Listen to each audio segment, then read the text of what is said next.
Okay, guys, so we're gonna start the class today uh, with some of the history of animation, the animation history, in which is we're gonna approach the the topic we're making right now, which is the cutout animation, one of the classic techniques made by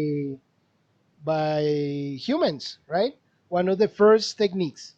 If we remember a little bit, we go back in time and we remember what we watched before previously. We watched this movie by James Stewart Blackton in 1906 called Humorous Faces of Funny Faces. You guys remember that movie with that clip? One of the first clips we watched in history in this semester? No? You don't remember? Yes, Yes? teacher. Okay. And that movie was made with that technique, right? Humorous faces of funny faces, in which is they use cutout to make the technique of a clown like moving here and there, and a dog walking on the arm and things like that, right? And also, I told you guys to watch or to watch the interview they made to Quirino Cristiani, an Argentinian, Italian Argentinian guy, old man, which is he made the first full length feature, right, in animation in 1917. He used that that technique to make the full movie, right? Which it was a political satire, right?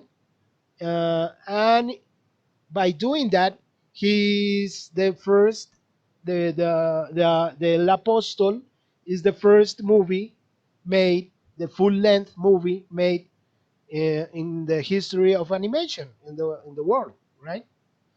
So by saying that, I'll tell you guys to watch the interview, right? Because I'm gonna ask some more questions in the midterm exam, right? About Quirino Cristiani. So if you haven't seen it yet, you have to watch it. Go back and ask your colleagues or your peers or your friends to send you the link or watch the previous classes, because I usually put the link to watch you know so you guys have to go back and watch the this thing, right, in the chat reunion. So so that's pretty much that it, right? So right now we're gonna start from there, right, with the history of the cutout animation. One of the first people to be recognized by using this technique was Lotte Reininger. Lotte Reininger, she was an German lady who used to do a lot of animations using this technique. She was the first one by doing a full length feature, right? Full length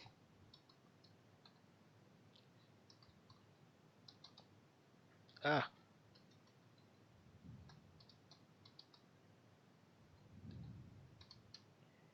feature,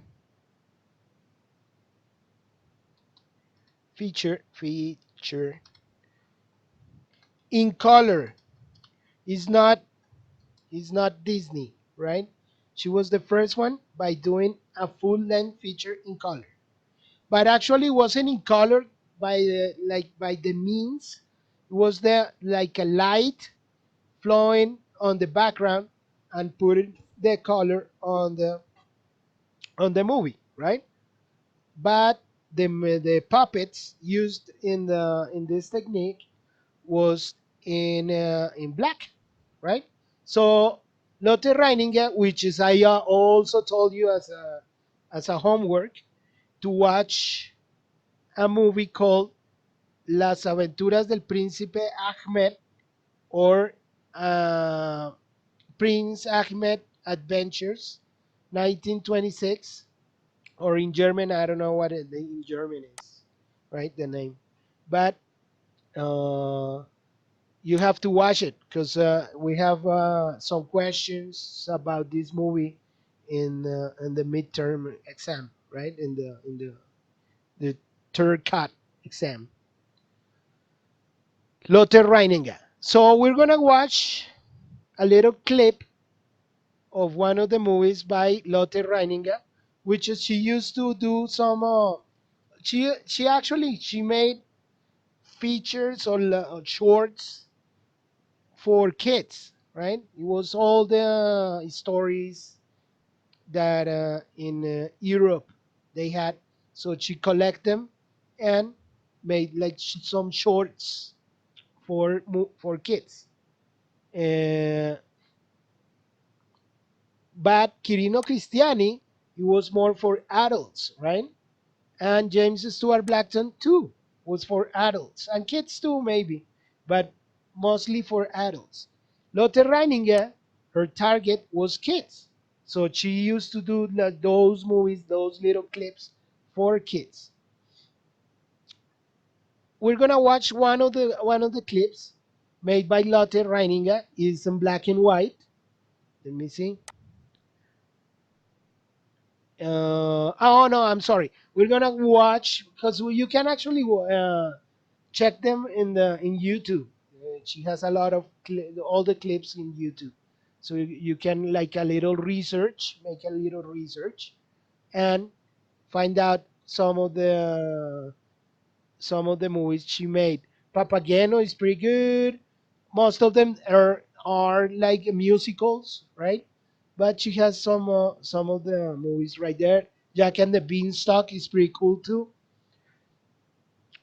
To make things short, so we're gonna watch one of the per se one of the documentaries someone made, like an infograph someone made about this animator, which is not that many people knows, right, in the world.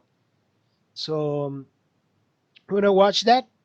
It's just music and the graphics. Let me know if you guys can hear the sound from my computer. The music played in my computer, right? Just let me know. This is Lottie Reiniger, the unsung heroine of early animation. Yes. This amazing woman pioneered early filming techniques in Germany, but her achievements remain largely unknown. As a child, Lottie was fascinated with silhouette puppetry. She cut a hole in her dining table, snipped perfect puppets out of paper, and turned her house into an animation studio. She had a very distinct style and filmed the puppets having great adventures. Her early work got her accepted to an exclusive group of artists, where she met her future husband and creative partner, Karl Koch. It was Lottie Reiniger who invented the first multiplane camera in 1923. This groundbreaking filming technique involved layering sheets of glass underneath the camera to give the illusion of depth. She used her multiplane camera to create the first animated feature film in color, The Magical and Hypnotic Adventures of Prince Ahmed, in 1926. This innovative new technique was studied closely by Walt Disney. He then made a more sophisticated multiplane camera, which he patented as his own studio's invention. Disney released his first feature film, Snow White and the Seven Dwarfs, in 1937, over a decade later. Due to the power and influence of Hollywood, it's widely believed that Snow White is the first animated feature, but it's not true. When Hitler and the Nazis took power in Germany, Lottie and her husband fled the country.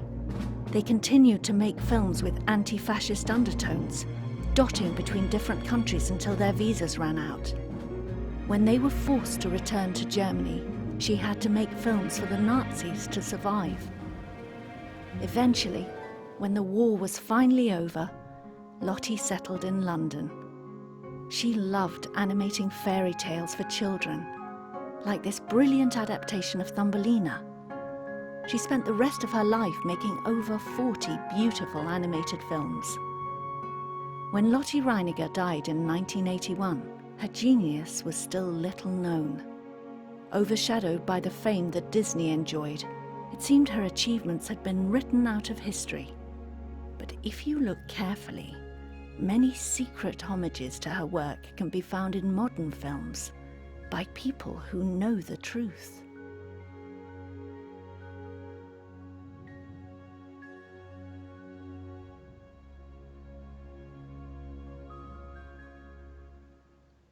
Okay, so pretty much that's the history of Lotte Reininger.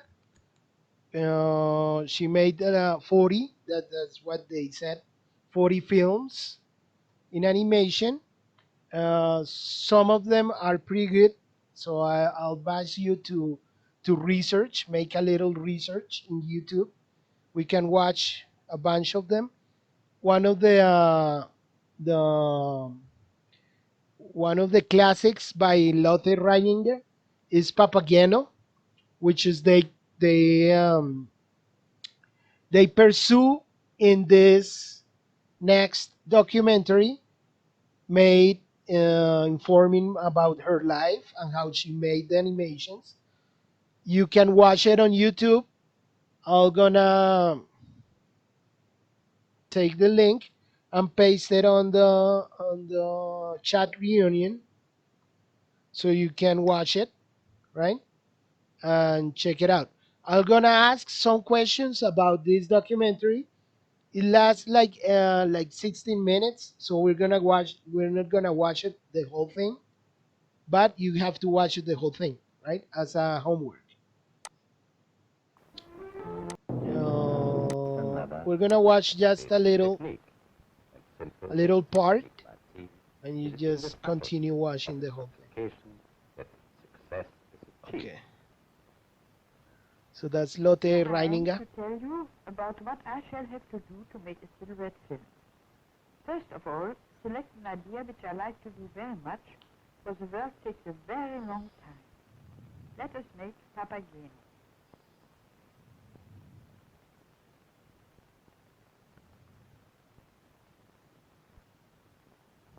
The chosen character, Papageno, has first to be fitted into the story, and for this, various sets of figures are designed.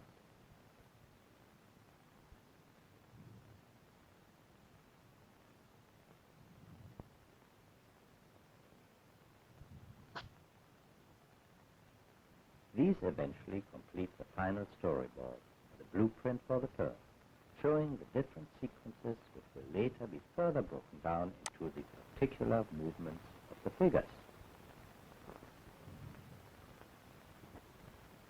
Despite the intricate nature of her specialized technique of filming, the importance of the story must not be underestimated in Miss Reiniger's work. The magic of the fairy tale has always been her greatest fascination, yet her own interpretations attain a unique quality. So what she's doing right there, she's doing some research. She made actually a storyboard, and she do some sketches of the backgrounds and the characters she's gonna use, and or she used, right, because she died already. So that's pretty much what she does. After she has the theme ready and the character ready, she cuts the Papageno is a bird parts, catcher, the must head, look like a bird in and order to carry out his the profession. different parts from the The original character's form body of Papageno, to be used in taken that. from the The sequence technique of Rosa she actually approached in that time was mostly like trying to imitate one of those Chinese puppets, like the it's in black, and then they shoot the light through the on on the back, so you can just watch the silhouette of the character, right? It was a common practice in China, by telling stories for kids too. So what she tried to do was try to approach the technique was by doing that, just doing the characters in like in a shadowy or silhouette figures, and connect them and use them to be animated. But it's not the only way to do the animation like that, right? We're gonna watch later. That's they have more, like the approaching of the different animators through this technique is different, right? It varies. So we're gonna continue. Continued in So 1935. she's cutting the The head. figures she cut out and constructs were We're gonna originally advance a little incredibly bit understated. more, Yet it is remarkable how little the right? technique has changed. Of course, she had, Periods, she black knows how cardboard, to draw and figures do all those remain the things, same right? as for her earliest And drawings. after she cuts The the thrust head which she made and has slightly the moved pieces, that is right, required like of the figure. us, Papageno, being a she connects particularly them, right? important character, is She connects them particularly through a complex wire. construction. She puts a wire in them, First, and then small holes you see appear just in relevant puncture points. the different All these parts limbs and pieces and put are like a joined little together with wire or small whatever. wire I don't know, hinges. like a hinge The maybe, hinges are a intricately hinge, tied, for it is and essential then that connect they them, right? successfully withstand the constant movement demanded of them. When such a hinge is subject to excessive And to make lubrication, it flatter, short pieces of lead she actually help to rolls reinforce something on them the to bigger make it flesh, flatter, for right? To otherwise like, it might warp under the heat of the camera light. so the hinge is not, you see, like hammers down the hinge a little bit And and then the rolls whole them, figure is rolled out flat. right? Roll it to make it flatter Despite the speed of their because of the construction, hinges. the So that's Reiniger will why I continue to use make the same effect for I each find figure. out that the best approach for us is maybe to use just a needle, right, and some thread, and then do the knot on both sides, as I told you last class, right? The class before. The So figures, an that's it. understandable affection, for in their flexibility they have almost human characteristics of movement. So it's pretty much it's This almost like movement as are we did, checked, right? As we standing, sitting, pardon, kneeling, sorry. hopping, and so on. That's it. And she has some she used some Now he can props be filmed. on them, For this, right? he Like must this place net or whatever. pin. Well, as soon as she has it ready, she put it If you on don't this have such a machine. thing at home, She this is created, the as best they said idea. in the Cut a hole previous into it, put documentary, a glass plate over it, which is roll the the glass plate on multi-plane top of camera. the paper, We're and gonna then you we're put not gonna use some that light because onto we it don't have like the underneath. time to build a And then you multi-plane switch the camera. other light into the But we're bulb, gonna talk about then it you a see little the bit more, story and we're gets a gonna see bigger some house examples as we To watch make the the figure move, Disney it must be animation placed in the history. correct position. We're gonna start The shot fixed. The to figure talk can about move a Disney fraction further, history and the second next shot fixed, class, and so on, so that and with much takes a picture patience and concentration, and the figure moves more move and it, more. move it, Camera move it, move shutter it. opens You again see, and again.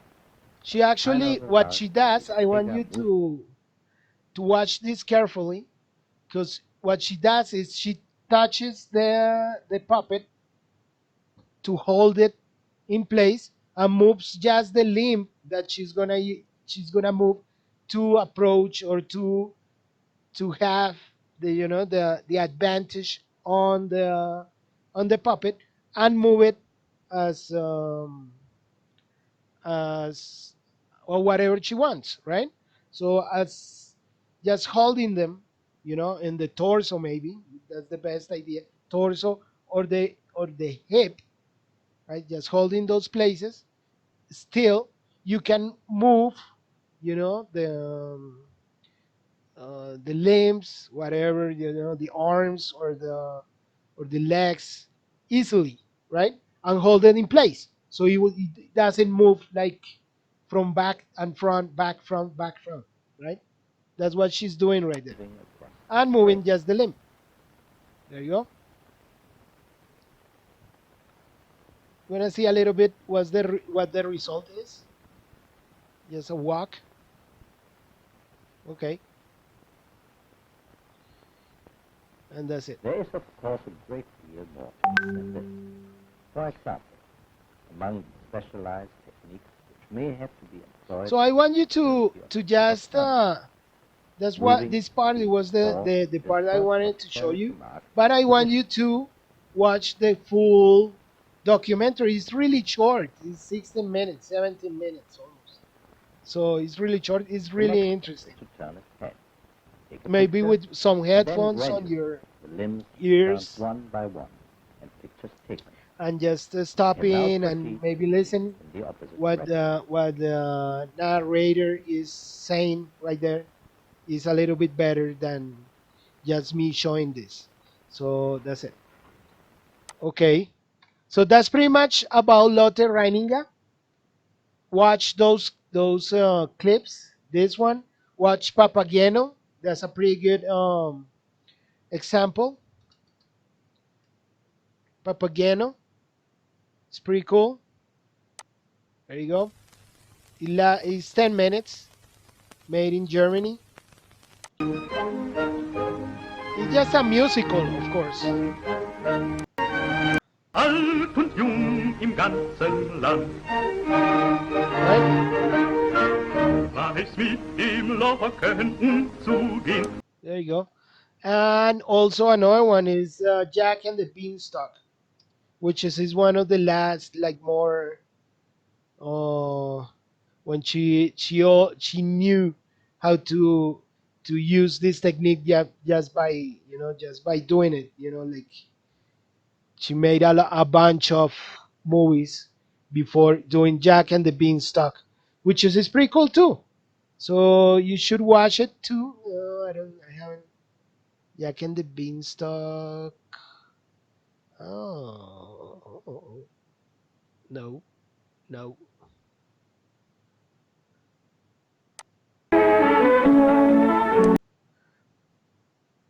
Well, I don't see it, but you can research a little bit. It's in color. That one is in full color. So there you go. A caution and Nicolette. That's another one. Is in color, and she used those multi-plane camera to make those. Okay, so that's the part of the homework you have to do for next class. Yeah, is to watch and research a little bit more about Lotte Reininger. Okay, but the animation or the technique not only was used in United States or Europe or Argentina, but also was used in Colombia. So we're gonna start to watch a little bit of the history of animation in Colombia, right? A little hint. The first movie made in Colombia, animation movie made in Colombia, was made for in this technique, right? A little clip, just actually was a little clip, little tiny clip inserted in one of the in one of the first movies played in Colombia, part of the history of Colombia, which was a documentary. So this movie was made in Colombia in the year 1933. It was called Colombia Victoriosa, right? By the Acevedo brothers, right? That's the first animation movie or the first approach of animation in Colombia, right? 1933. That's the first one. The Acevedo brothers, they were some filmmakers that actually made. They had this kind of news program before the TV came to our lives. So before that, the news was projected in the theaters before the uh, feature, before a movie, actual movie. So they show a news, right? Some of them they were longer, some of them they were shorter. This Colombia Victoriosa was actually an hour documentary about some of some of the things that happened in Colombia at that time. Who can tell me what happened in 1933 around that year? Actually, it was 1932. What happened or started in Colombia? What happened in that year or around that year in Colombia? It was a big thing that happened in Colombia. Who can tell me? Anybody? Anyone? Please. I think it was a war. There was a war. Yes, Sarah. Good. It was a war. We Colombia, sorry, we were in we were at war with Peru, right? In the Amazonan, right, area. In the jungle. Peru was like fighting for some territory, and Colombia wasn't, and they have this fight at that year was called the Colombian Peruvian War, right? And Colombia won. We won. So that's why the documentary is called Colombia Victoriosa, right? Colombia Victoriosa. We're not gonna watch the full 1 hour documentary. We're just gonna watch a little tiny bit, right? Just the part that is animated in cutout animation, right? Remember, this is the first movie, the first movie that has animation on it in Colombia. So it's the first animated movie, right? But it's not the whole thing animated. It's just a little tiny bit, right? So we're gonna watch that Colombia Victoriosa by the Acevedo brothers. They have this.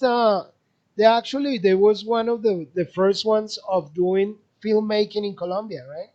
So we're in depth with these people. Was the father actually that was the first one of doing filmmaking in Colombia, and the sons, right? They join together and they end up doing following the steps of their father on doing filmmaking, right? Filmmaking mostly was news. So they shoot some news about something that happened in Colombia or in the world, and they bring it to Colombia and they show it in the theaters. Since we didn't have TV, right, television, so we don't have we did. So if you wanted to learn about the news that happened in the world, you have to read the newspaper or go to the theaters and watch this news documentary. So this is one of them. Remember, it's about a 1 hour, this little tiny bit. Of course, this is not the music, right? That's from another people. But they put it, I don't know, it was Carolina Espejo, whatever. The one that put this thing, put that music. So in June 13, 1933, they show in the theaters, Real Olympia was one of and Nariño was the biggest theaters in the movie theaters in Bogota, and they showed this Colombia Victoriosa, right? These three was the only ones or the biggest ones, right? In Colombia, in Colombia actually, and in Bogota, and they only showed the movies right there. Colombia Victoriosa.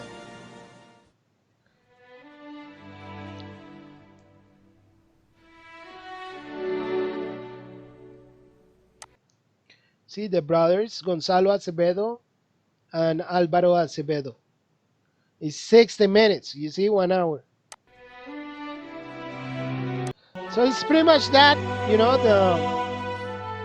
Este the documental ships. es una recopilación de imágenes de la guerra entre Colombia y Perú, que se dio entre 1932 y 1933.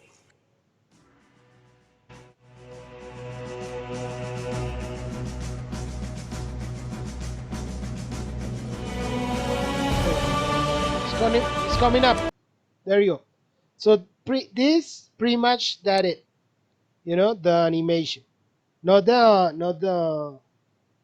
animal. This that's it. That's the first animation in Colombia. Some of them, right? Because they repeated a bunch of times, and it was pretty much for the resource they have to show how the ships go through the Putumayo River and defend, the frontier between Colombia and Peru, and how they went and defeat the Peruvian army and things like that. So that was it. Just a map, some cardboard chips, painted, right, and cut out, and they move it, frame by frame, through that map, was the background, and flowing, going through, sailing through the Putumayo River, right? That's it. You see, there's a lot of some parts are like that, right? Un documental titulado Patria There you go, Films right para el there. periódico I El went to Espectador. Atlántico, and that's it. And the Amazonas, that's it. And Colombia that was it. victoriosa. That was the animation they made, right? So this is the first animation in Colombia. What do you think? Pretty good? No? Nothing? What do you think about the animation? Was short? Long? Who knows? Nobody? Nothing to say? Nothing? Bueno. Okay. So, okay, that was the first movie made in animation in Colombia. But not well. We're gonna stop right there. We're gonna watch the Colombian history of animation later in future classes. But so we're gonna stop right there. But not only there, we have animation, of course, in Asia, right? In China, in China, we had some animation made with this technique, right? With the cutout animation.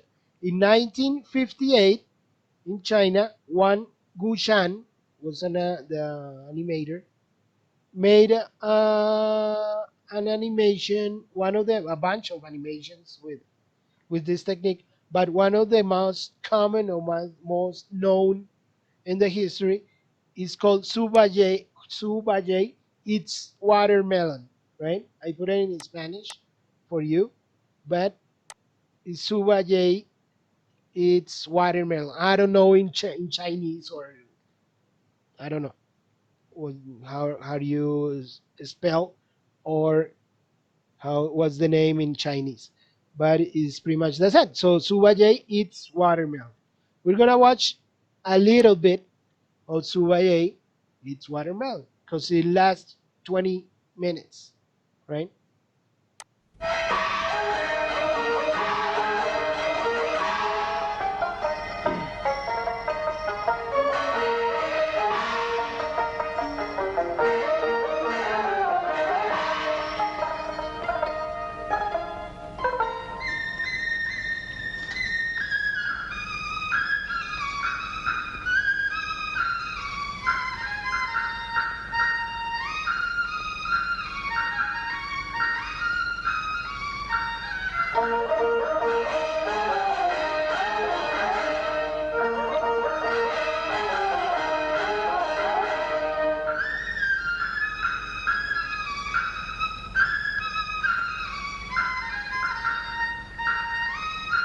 If anybody knows Mandarin, or Cantonese or something like that, just let me know what it says because I don't know Chinese or Cantonese or Mandarin. So,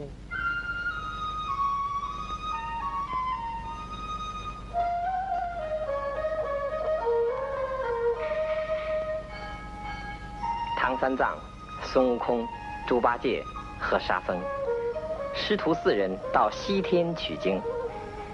这个时候正好是6月天气，太阳当头，照得人马舌干唇焦。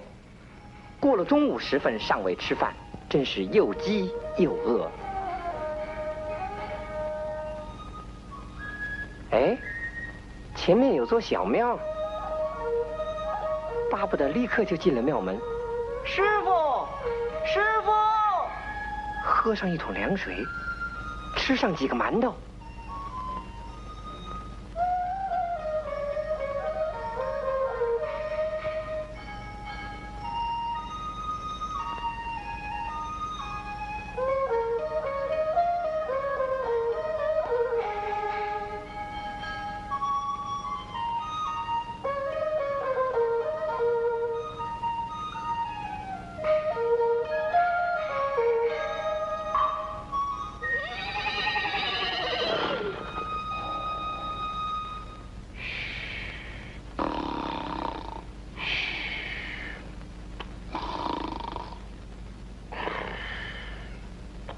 师傅，这荒庙什么东西也没有，让我去给您找点吃的来吧。啊，吃的，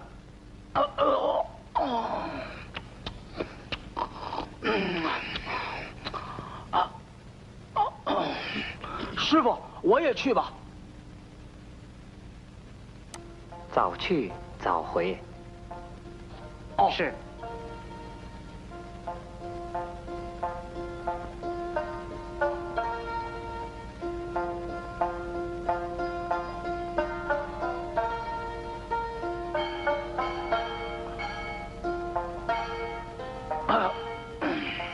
哎，八戒，你怎么不走了？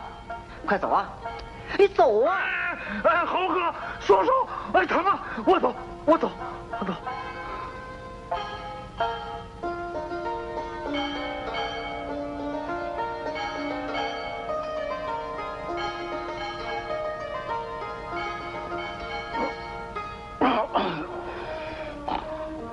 啊，这个地方还真不错啊！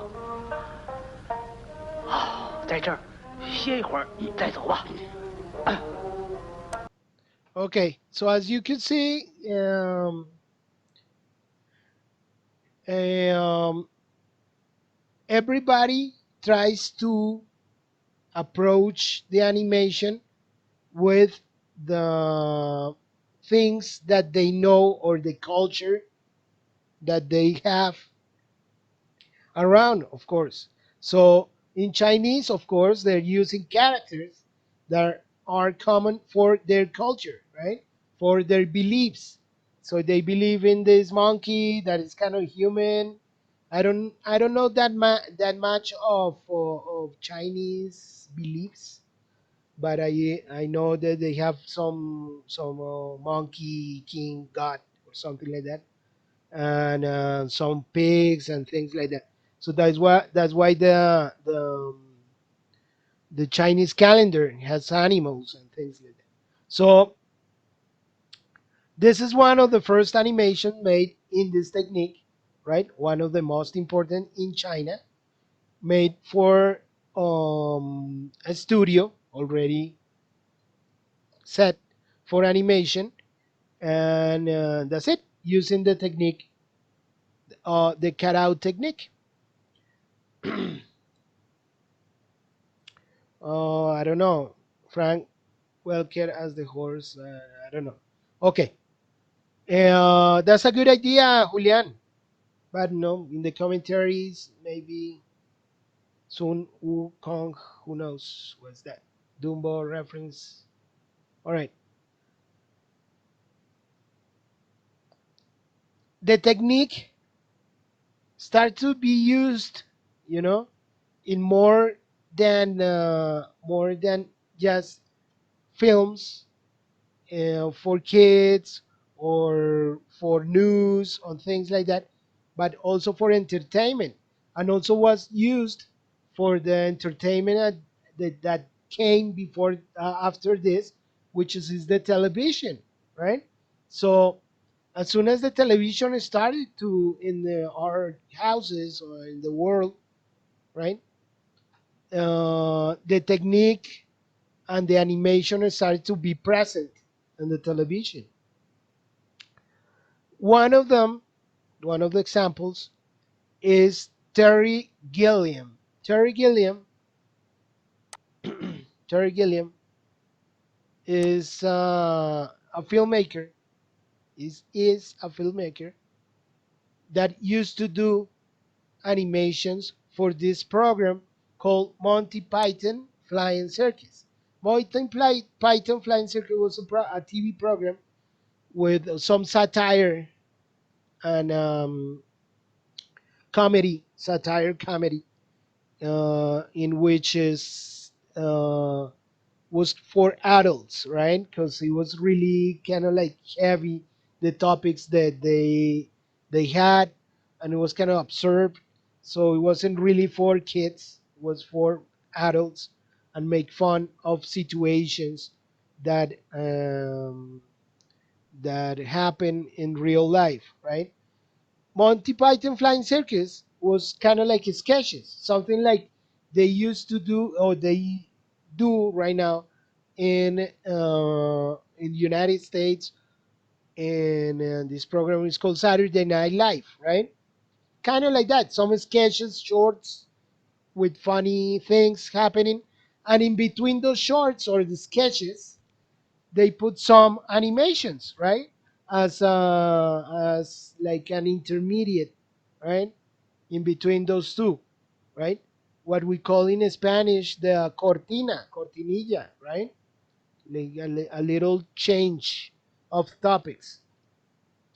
So for this for this program, they hire some of the comedians at the time, young comedians. They're alive right now. Also, some of them they still working in Hollywood and all and or in England, right?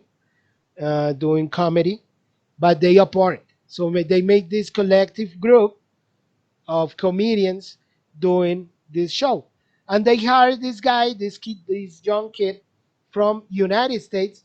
Brought it to London, to England, to work with them, and he started to do those shorts of animation, those cortinillas, those interlaps in between those two the sketches in animation using this technique, the cutout animation. I don't know if anybody uh, ever heard of Terry Gilliam. It sounds familiar to you guys. Terry Gilliam. Yes, Who's yes, Terry Monty Gilliam? Python. Okay. I mean, mostly like I've seen a couple of movies of Monty Python, like The Meaning of Life, Okay. but I mean that's where I've heard from him. Of Terry Gilliam. Okay. Okay, good. Pretty good, Mariana. Yeah, you're right. The Meaning of Life or The Holy Grail from Monty Python, right? Came out from that collective, but it was a show. It was a TV show. Does anybody else heard about Terry Gilliam? No, nobody. No, Santiago? teacher. Yes, Santiago. Santiago. From where have you heard? Holy Grail and Brazil. Yes, thanks, Santiago. Brazil. Terry Gilliam right now is not an animator, but he is a filmmaker, and he's really known filmmaker. He made Terry Gilliam. He made Brazil, which is he went to like the he put him on the radar of Hollywood, right? With Brazil and movies like that. He made I don't know if you, because when I was a kid, they used to put on Caracol and RCN and things like that. This movie called The Adventures or the Baron Munchausen Adventures is in English. In Spanish is Las Aventuras del Barón Munchausen, right? I don't know, maybe you haven't seen it. But he also made oh my god, he made a lot of movies. Some good, some bad, right? He made this the El Doctor Parnassus, maybe Parnassus Doctor Parnassus. I forgot the name of the movie. The last movie that Heath Ledger act, right, before he killed himself. Uh, the I think that movie actually is like it was after or before the Joe he made the character of the Joker in the Batman movies. But Terry Gilliam, he was really known in the film industry, right? Maybe we can check it out, Terry Gilliam, because I'm curious. Terry Gilliam, he's an actor, but he's a director mostly, right? He made okay, 12 Monkeys, of course, right? He made this movie is Brazil, and no, this one not. 12 Monkeys. He made 12 Monkeys. The Life of Brian, the Baron Munchausen, the movie I told you, The Imaginarium of Dr. Parnassus, Zero Theorem, Teorema Zero, Zero Theorem. That's a pretty known movie too. And well, movies like that, right? They're kind of weird a little bit. And this is the collective of this Jonathan Price. He worked with him a lot, right? You know him for the two popes, maybe it's called the something like that, and things like that. So he's really known in the in the um, in the filmmaking industry. Don Quixote maybe top two. He's close, 2018, and that's it. That's it. Terry Gilliam. So Terry Gilliam, I'll encourage you to watch some of the movies. So they're kind of strange, weird, in the sense of his approach of filmmaking and cinematography. But he started as an animator, right? So we're gonna watch one of the shorts made with the collective of Monty Python Flying Circus called "The Miracle of Flight," right? And that's it. Okay, we can watch the whole thing. It's 5 minutes.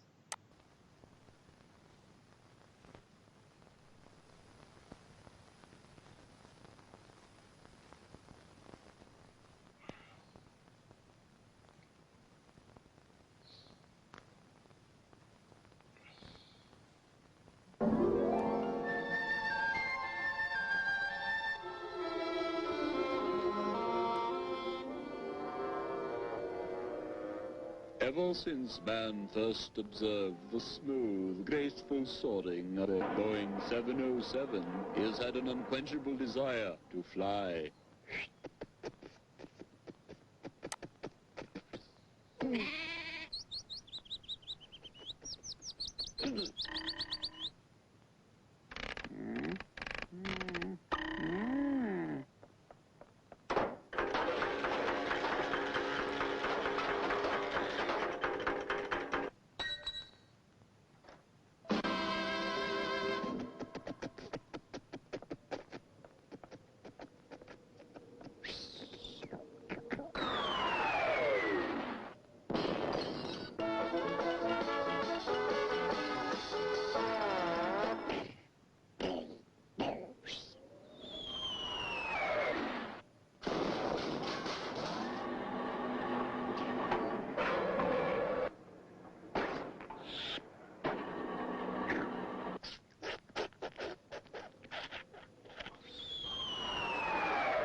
Meanwhile, in a certain country, a certain king had gathered together all of his finest scientists in a massive research project attempting once and for all to break the flight barrier.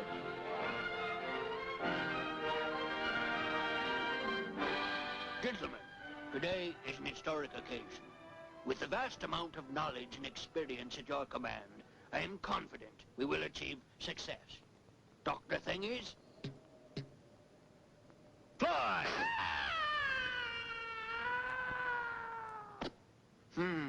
Not as successful as hoped for. Next, fly! No, next, fly!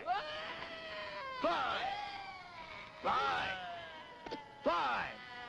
But then, on July 27th, 1643...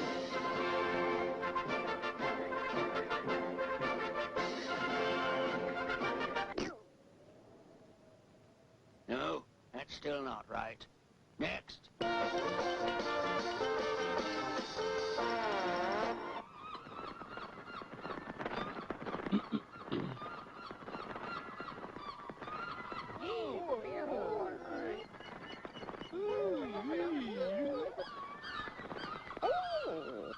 Nice little birdie.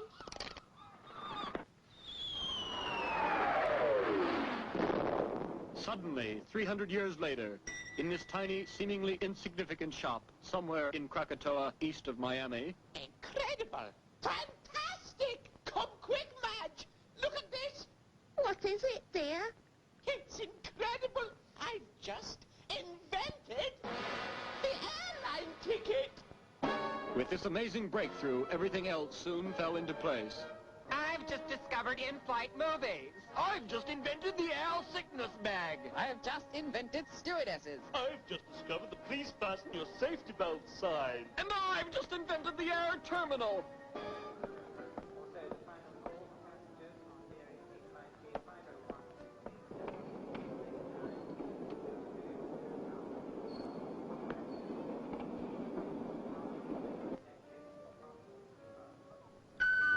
Flight 507 for Krakatoa, east of Dusseldorf, now boarding gate 3. Boarding pass, please, sir. Thank you. Have a very pleasant flight, sir. Flight 507, now leaving. Fly!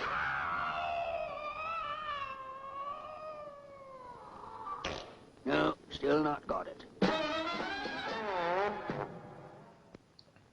That's it. So that's one of the early animations made by Terry Gilliam. So there's a documentary, no documentary, it's an interview that they made to Terry Gilliam in one of the some program, and he's talking about how he made this, how he makes the animation. And now, let's get drawing in the do-it-yourself film animation show. There you go. Starring your old friend Hiram HB, Erasmus Eraser, and Freddy F8. Thrill as they chase the elusive muse Irene Inspiration. He didn't make that, of course. Will they ever catch her? Just Will a you show ever that catch her? they Watch this episode and learn something to your they invite him, advantage. and he's talking about that of the animations.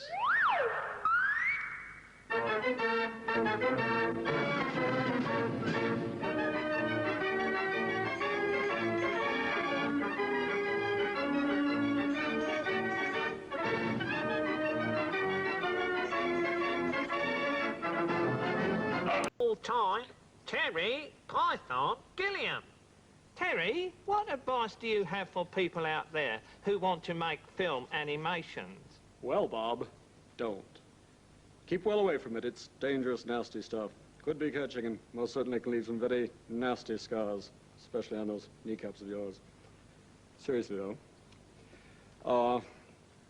I think if you're going to learn about animation, I think you've got to learn about cutout animation as well. The whole point of animation to me is to tell a story, make a joke, express an idea. The technique itself doesn't really matter. Whatever works is the thing to use.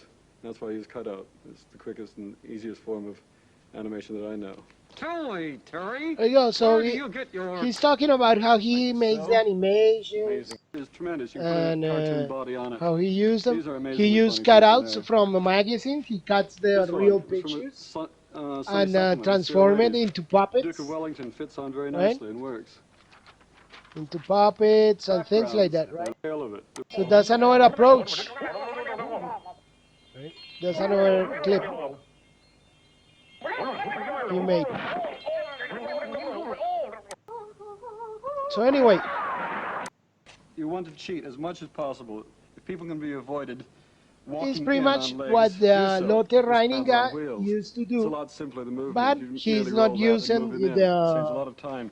People, when they the speak, light rather on than the back elaborate mouth to movements make like Walt the Disney and everybody else shadowy uses, figures. I just use a It's cutout just mouth more that pulls down, just like like Bob did things earlier on.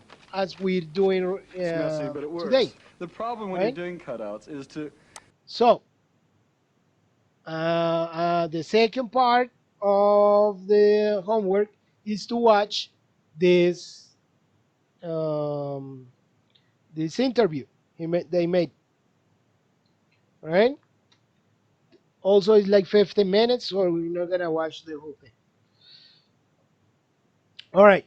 So the animation was really present in the whole history of animation. The cutout animation was present in the whole history of animation, and also made in different places in the world, right?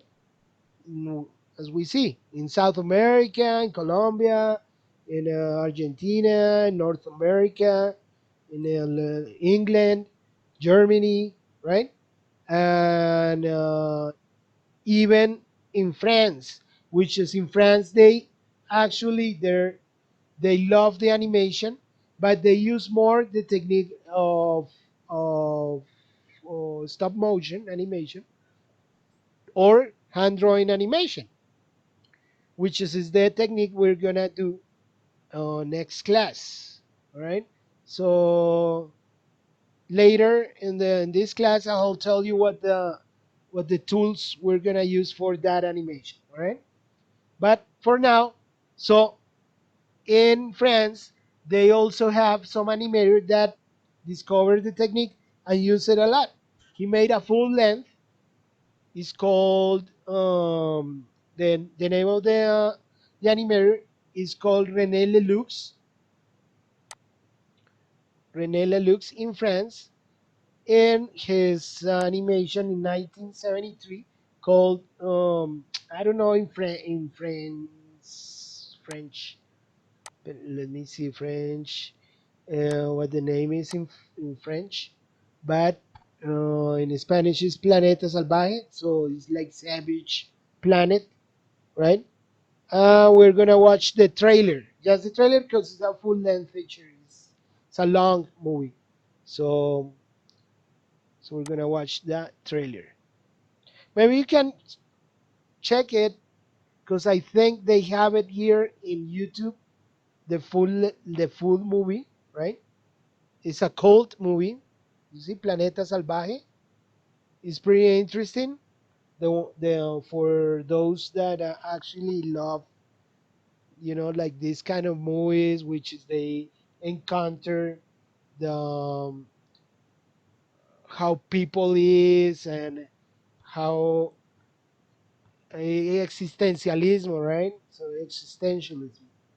So it's pretty good. The movie is pretty good. So you can watch it. Is the technique you could see how developed the technique and how kind of like got into that stage of animation.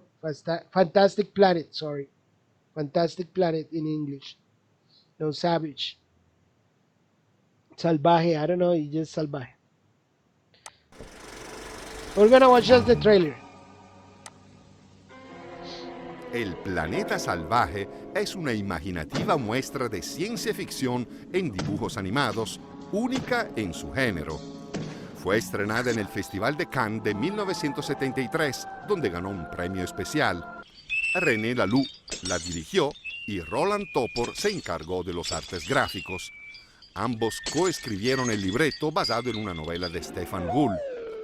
La trama se ubica en un curioso planeta dominado por gigantescos androides azules que pasan su tiempo meditando y acumulando conocimiento.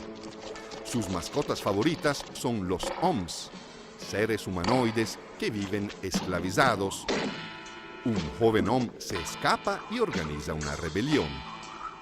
Además de tener interesantes rasgos de metáfora política, la obra sorprende con su atenta descripción de un ecosistema bizarro y de las extrañas criaturas que lo habitan. La animación es estática y el final es un poco brusco, pero el resultado global es 100% original y fascinante.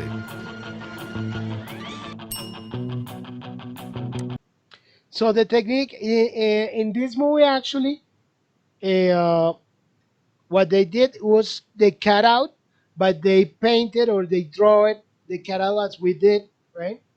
And also they use a bunch of cutouts of the same stages, and they put it together, and it looks like hand drawing, but it's not hand drawing. It's cut out. It's a cutout. Also, we have that's in 1973 in France.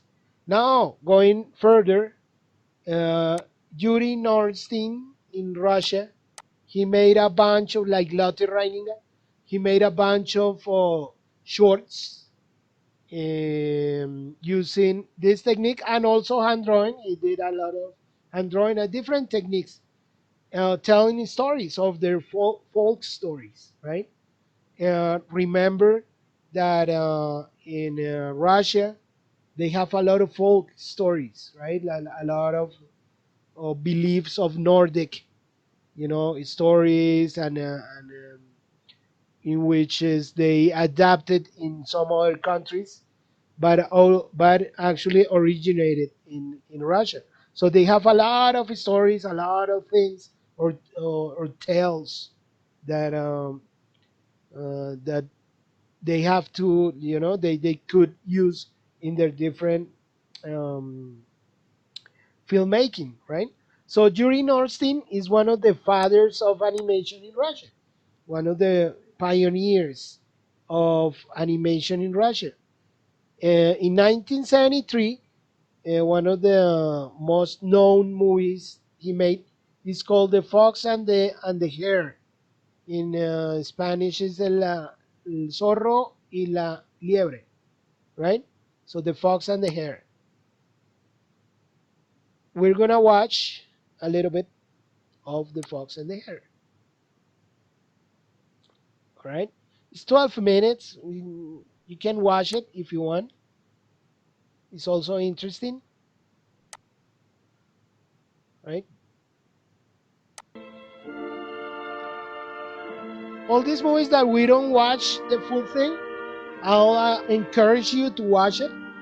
Is the like we're part of being a filmmaker is to watch a lot of content, right? A lot of movies, a lot of things. So there you go.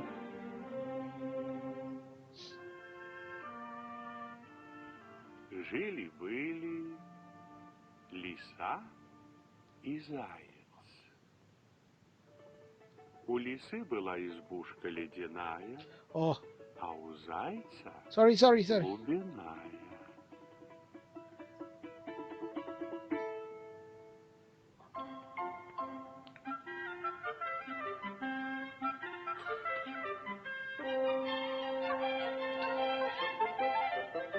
Think it's beautiful. The scene is beautiful. The characters are really well made, and is really nice. Глядит лиска в ледяное окошечко, да над зайчиком подсмеивается. Ишь, чернолапник, какую лачугу смастерил, то ли дело моя. И чиста, и светла. Не дать не взять хрустальный дворец.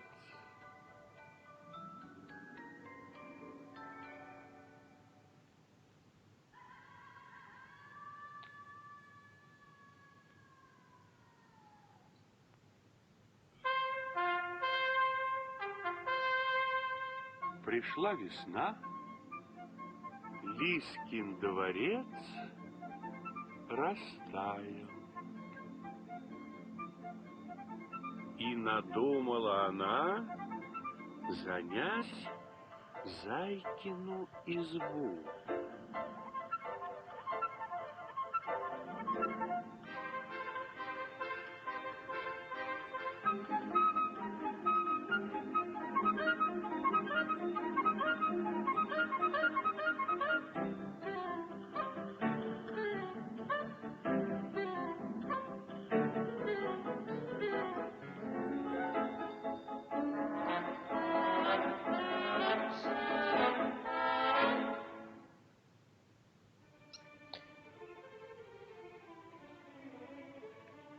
So that's it. That's pretty much. So the texture and things like that are really good. So this animator, he used to do a lot of texturing in in his characters, right? So it looks pretty good. Здравствуй, волченька. О чем плачешь? О All right. чем горюешь? So you can watch it in your own time if you want. So we don't make it that long, and we have time to do the thing. Also, he used to do things like this, right?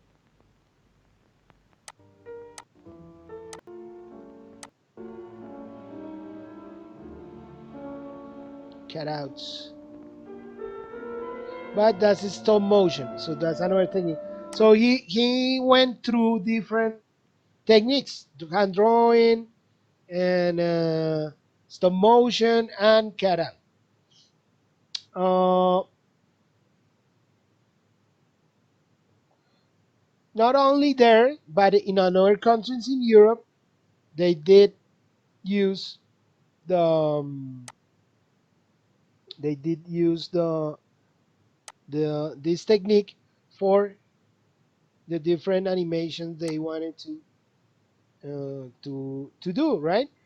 Between the 40s and 70s in Czech Republic or Czechoslovakia, right? At that time, Czech Karel Seaman, right? Karel Seaman used to do some animations with humans and cut out, right? And mix them together also. So Karel Sima, he did a lot of movies too in between those years in the 40s and 70s, mostly, right? We're gonna see if we can. I think I found one of the movies, one of the shorts he made, because it's pretty hard sometimes to find movies from this guy. So there you go. There's another cutout. Czechoslovakia. Thing is the trailer.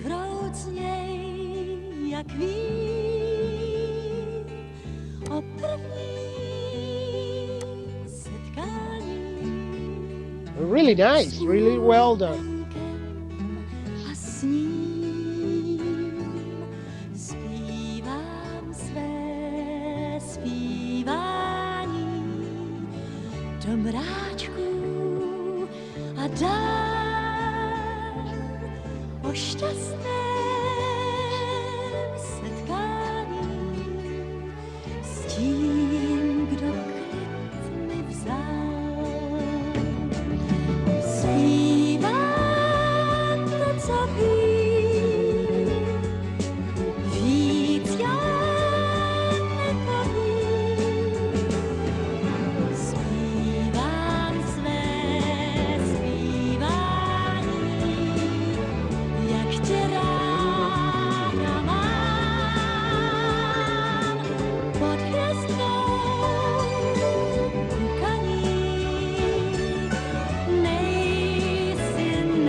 There you go.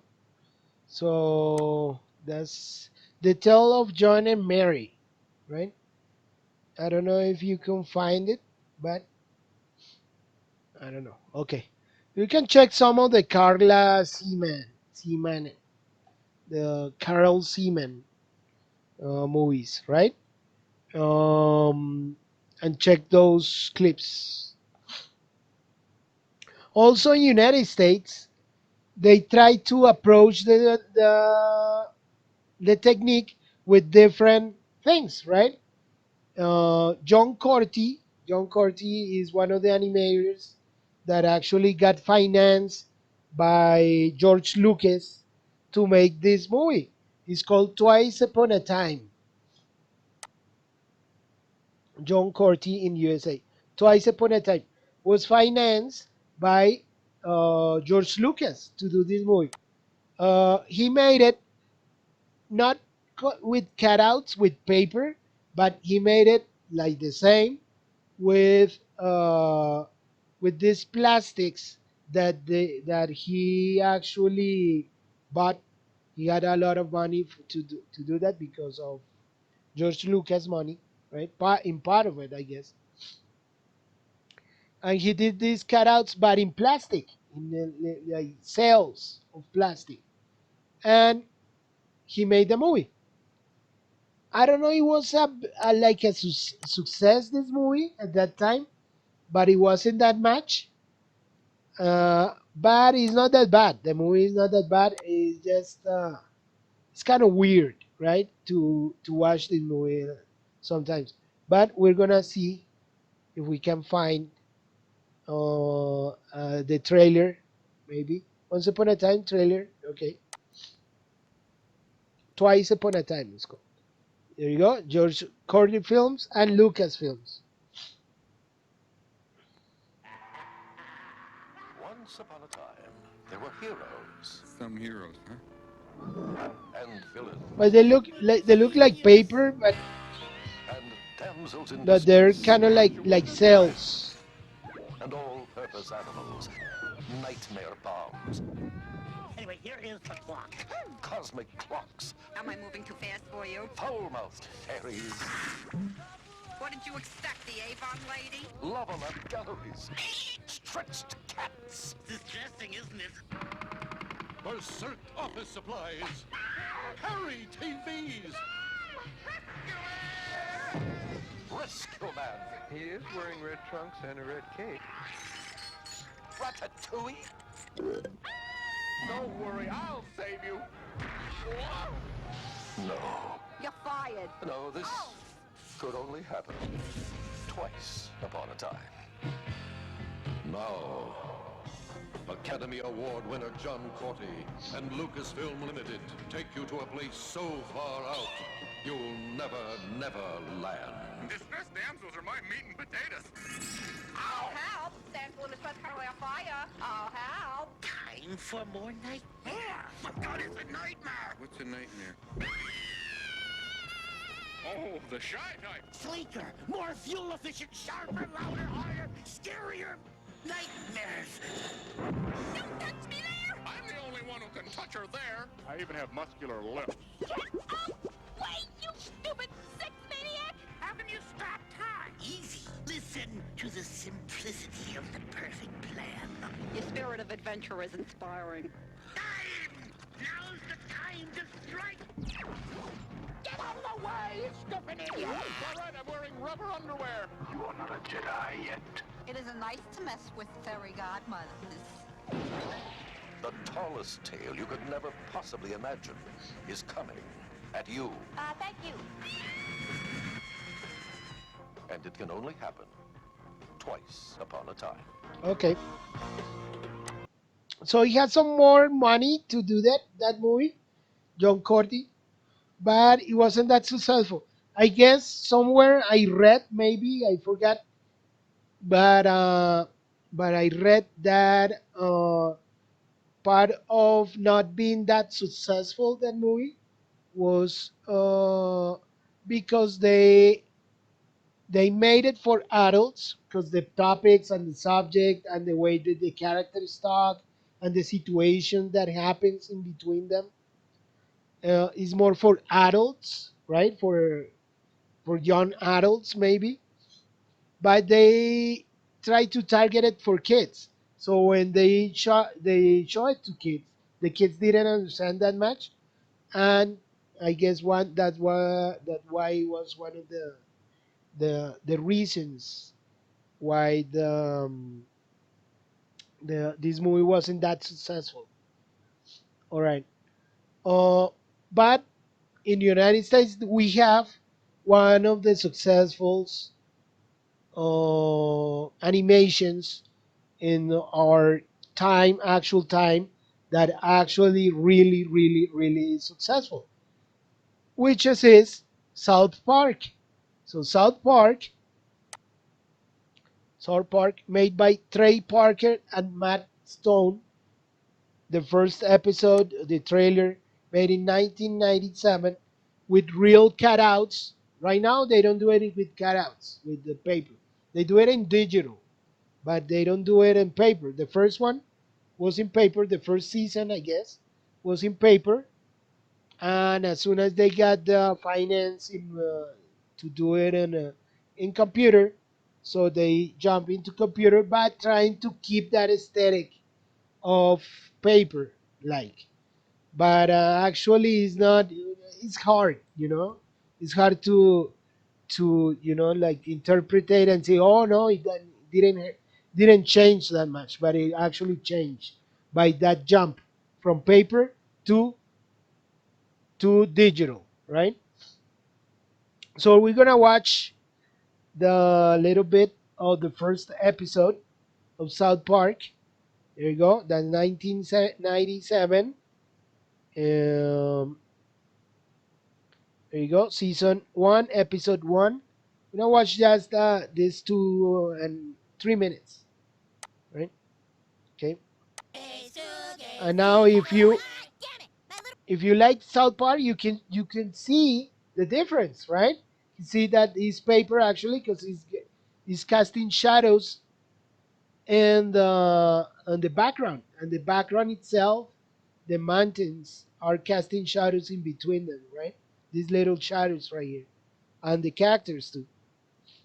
Little brother's trying to follow me to school again. It's banana. Ike, you can't come to school with me. Yeah, go home, you little dildo. Dude, don't call my brother a dildo. What's a dildo? Well, I don't know. And I'll bet Cartman doesn't know either. I know what it means. Well, what? I'm not telling you. What's a dildo, Kenny? Yeah, that's what Kyle's little brother is, all right. Ow. Dude, that kicks ass. Yeah, check this one out. Ready, Ike? Kick the baby. Don't kick the baby. Kick the baby. Whoa, Cartman. Looks like you didn't get much sleep last night. That's because I was having these bogus nightmares. Really? What about? Well, I dreamt that I was lying in my bed, in the dark, when all of a sudden this bright blue light filled the room. Then slowly my bedroom door began to open, and then the next thing I remember, I was being drugged through a hallway. Then I was lying on a table, and these scary aliens wanted to operate on me. And they had big heads and big black eyes. Dude, visitors! Totally! What? That wasn't a dream, Cartman. Those were visitors. No, it was just a dream. My mom said so. Visitors are real. Yeah, they abduct people and they mutilate cows. Ah, shut up, you guys. You're just trying to make me scared, and it's not working. Hello there, children. Hey, Chef. What's gonna be for lunch today, Chef? Well, today it's Salisbury steak with buttered noodles and a choice of green bean casserole or vegetable medley. Kick ass. Say, did any of you children see the alien spaceship last night? Yeah, that boy saw it. No, that was just a dream. And I'm not fat, I'm big boned. Oh, was it the ones with the big long heads and the black eyes? They took him on their ship. Oh, did they give you an anal probe? Ah, what's an anal probe? That's when they put this big metal hoopajou up your butt. Whoa, they gave you an anal probe, Cartman? No, I mean, why would they do that? Dude, they did, huh? Aliens stuck stuff up your ass. No. And probe. Shut up, dildo. Well, I got to get to the cafeteria. You children watch that fat boy now. He could be under alien control. We told you they were real, Cartman. Sorry to hear about your ass. God damn it, they didn't do anything to my ass. It was just a dream. Why are you walking so funny, Cartman? Shut up! No, Ike, go home. This is it. This one's for the game. Purple. Kick the baby! Good morning, Miss Crabtree. Sit down! We're running late! There you go. So it's part of the first episode of the first season. As you can see, it was pretty straight in paper, right? So the technique was used. I'm not saying digital is not the technique is not used. It's just cut out digital cut out, which is different, right? But it's the same. We do a puppet, which is I'm gonna do today to show you how to do the exercise later. I'm gonna do it digital, not in papers, because it's easier to show you guys. All right. So also those animation or the technique is being used up to now, right?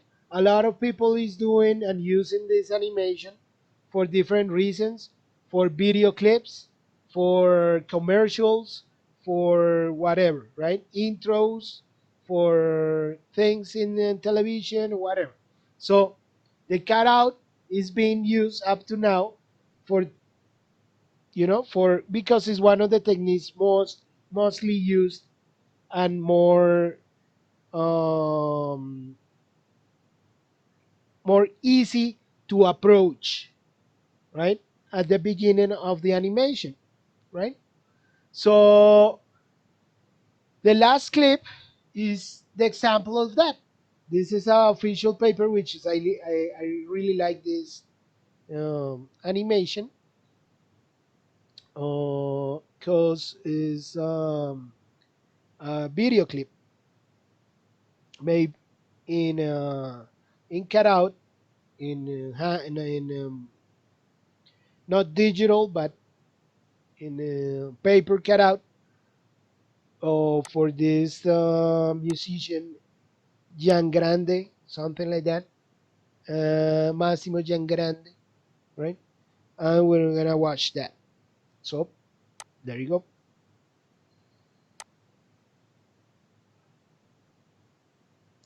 Paper plane. The animation is called paper plane.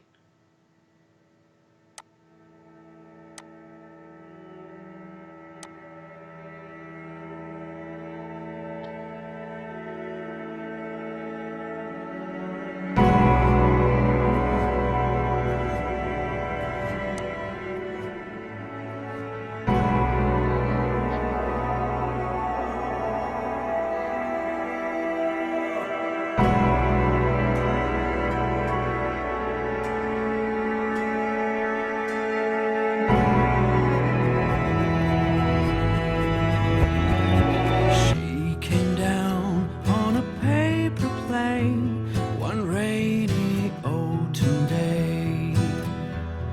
Said she wanted to spend some time, but couldn't really stay. People said she had lost her moon a long, long time ago. Spent her days spinning round and round, but I cared for her so.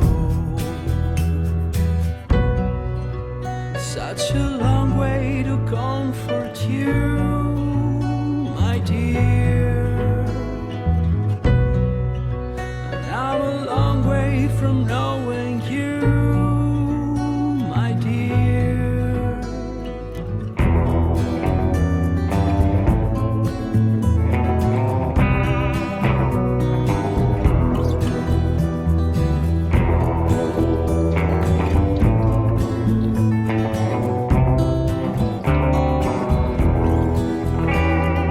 Took me round on a paper plane, and as night turned to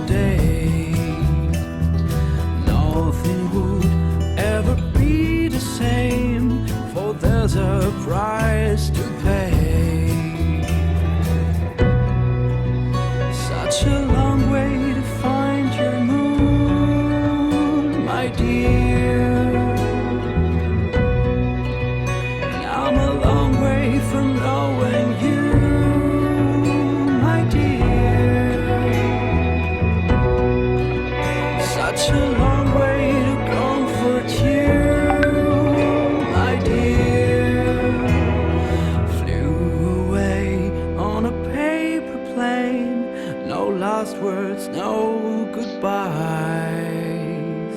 Left me nothing but her own way to thank me for my time. Couldn't see through your eyes today. To love is not to know. Such a long way to comfort you, my dear. And I'm a long way from knowing you, my dear. Such a long way to find your moon, my dear.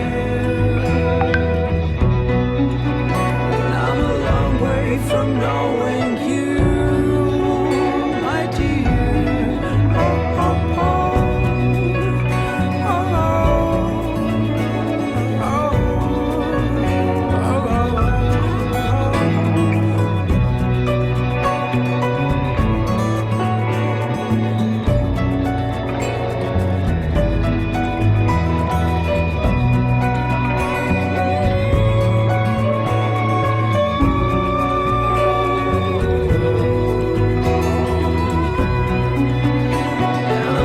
way from knowing you, my dear.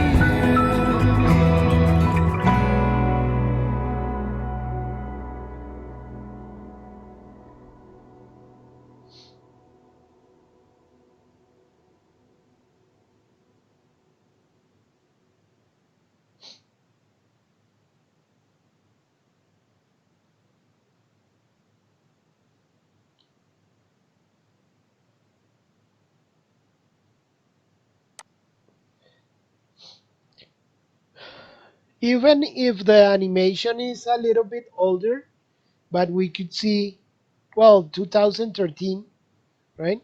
But we could see the that is that they use it manually, right? As classic as it is.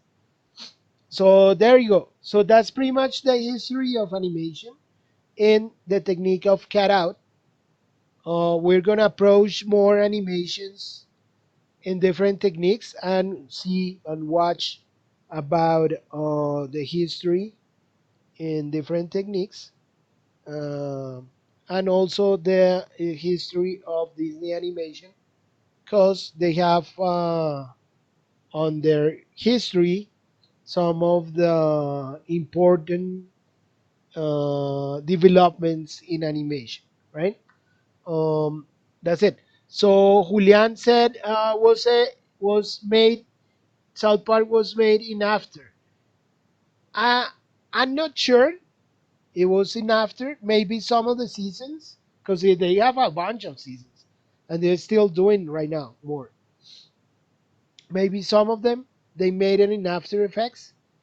I believe they use right now Toon Boom, which is a software to do actually that, right? Cutout animation or cell animation, but it's an animation program. That's the professional software to make 2D animation right now.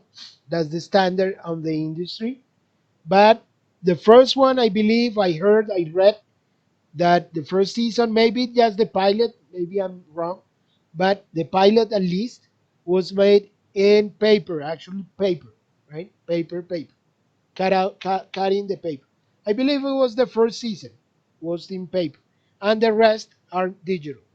All right, Julian, Julian.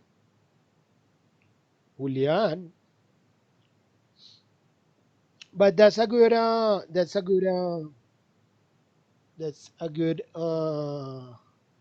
question. Yeah, that's a good question. All right, guys. So there you go. That's about it. We're gonna start to do the nice saberlo. Yeah, there you go. Es que me dijeron que a las maybe the second one or maybe the first one after the pilot. I'm not sure. I'm gonna research a little bit more. But yeah, I believe the first clip, the pilot of the animation, the series, the pilot, is on paper because I read and I watched a documentary about it, and it was in paper. And the recent ones are on Toon Boom, I guess. All right. So we're gonna start with the actual animation. So for that, I need you guys to take your puppet, are your background, set them on. Let me find this. Let me see. Let me see.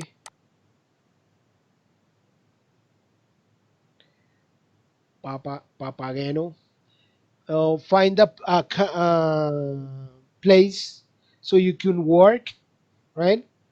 Your cell phone has to be still, remember, with in a tripod or stick it to a chair, whatever, but it has to be really, really still, the camera, right? If it's your cell phone or it's your camera by itself, like a photographic camera, you have to put it on. Um, you have to put it on a rigid thing, right? So it's still. And use a table, maybe, I don't know, a table closer to you. So you could be like sending me things and I can be teaching you or saying, encourage you to do it like this or that, right? So just find a place to work for you guys. Could be a table, could be a drawing table if you want, whatever. So just set the place so you could work closer to the computer, of course, right? Or if you have a laptop and you want to work on the, I don't know, in the living room and use or the dining room and use the dining table, use the dining table, bring your laptop right there and use the place so you could work right there, all right? And the camera on top. If you work on the front, put the camera on front, you shooting the, the puppet and the background. I don't want to see like tilted things, right? I don't want to see tilted things. So let me draw here and there. Let's see, pibe. And,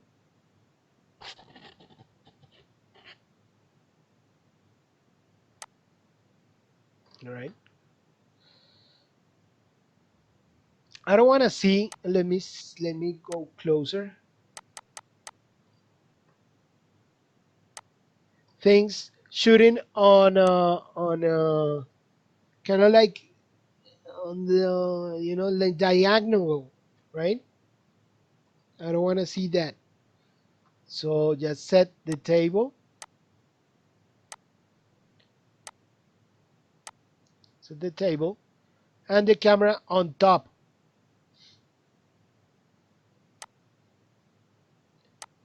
right? The camera on top. Sorry, because I don't have the camera on top. Or the front, right? And the camera shooting right in front, right? Okay. So just set it and we go to the animation by itself. All right. I'm gonna change right now into Spanish. So as I promised, to do the practice. All right. So that's it. Bueno, listo. Entonces, chicos, van a ver la imagen que les envié. Listo. Esta imagen la pueden buscar en Google si quieren descargarla. Aunque creo que acá la pueden descargar, ¿no? Poner guardar imagen como y voy a ponerla, por ejemplo, allá en ese, cara, guardar. ¿Listo? Y entonces yo la puedo abrir acá. Yo la voy a poner acá para que la vayan viendo.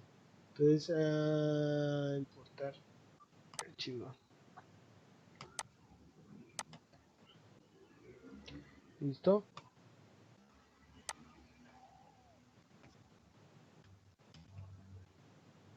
¿Qué pasó?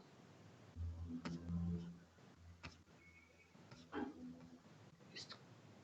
Voy a poner. Y la van a basarse en esa imagen. ¿Mm? Para hacer la animación. ¿Listo? Entonces, si quieren, voy a agrandarla. Voy a poner por acuacito. Voy a acercar. Bueno. Entonces, hay unos conceptos muy importantes en, en,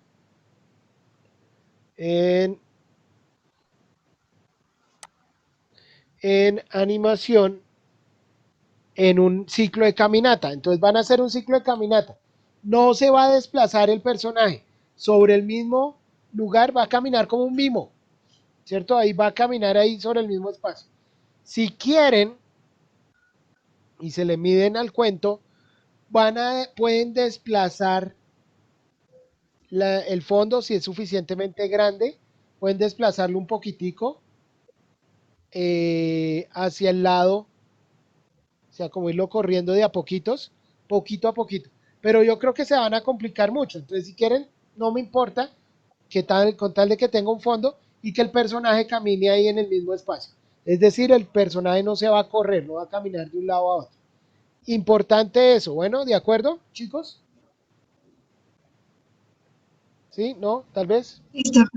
Bueno, Profe, una pregunta, para sí. esta caminata yo puedo usar un fondo X, o sea, casi no tenga que ver con el personaje. Pues sí, pues lo ideal sería que Estaba tuvieran pensando, relación, ¿no? Pero, ¿sí? es que Pero estaba pensando que estuviera en el espacio. bueno, entonces ponlo en el espacio porque ¿qué más? ¿Vale? ¿Listo? Ah, bueno, listo, profe. Profe, Listo, el mío Borja. está volando. Borja lo hizo de frente, era de lado, en 3/4. Santiago, no te va a servir porque lo necesitas de lado. Necesitas que esté caminando de lado. Está muy bonito, es un Moan, ¿cierto?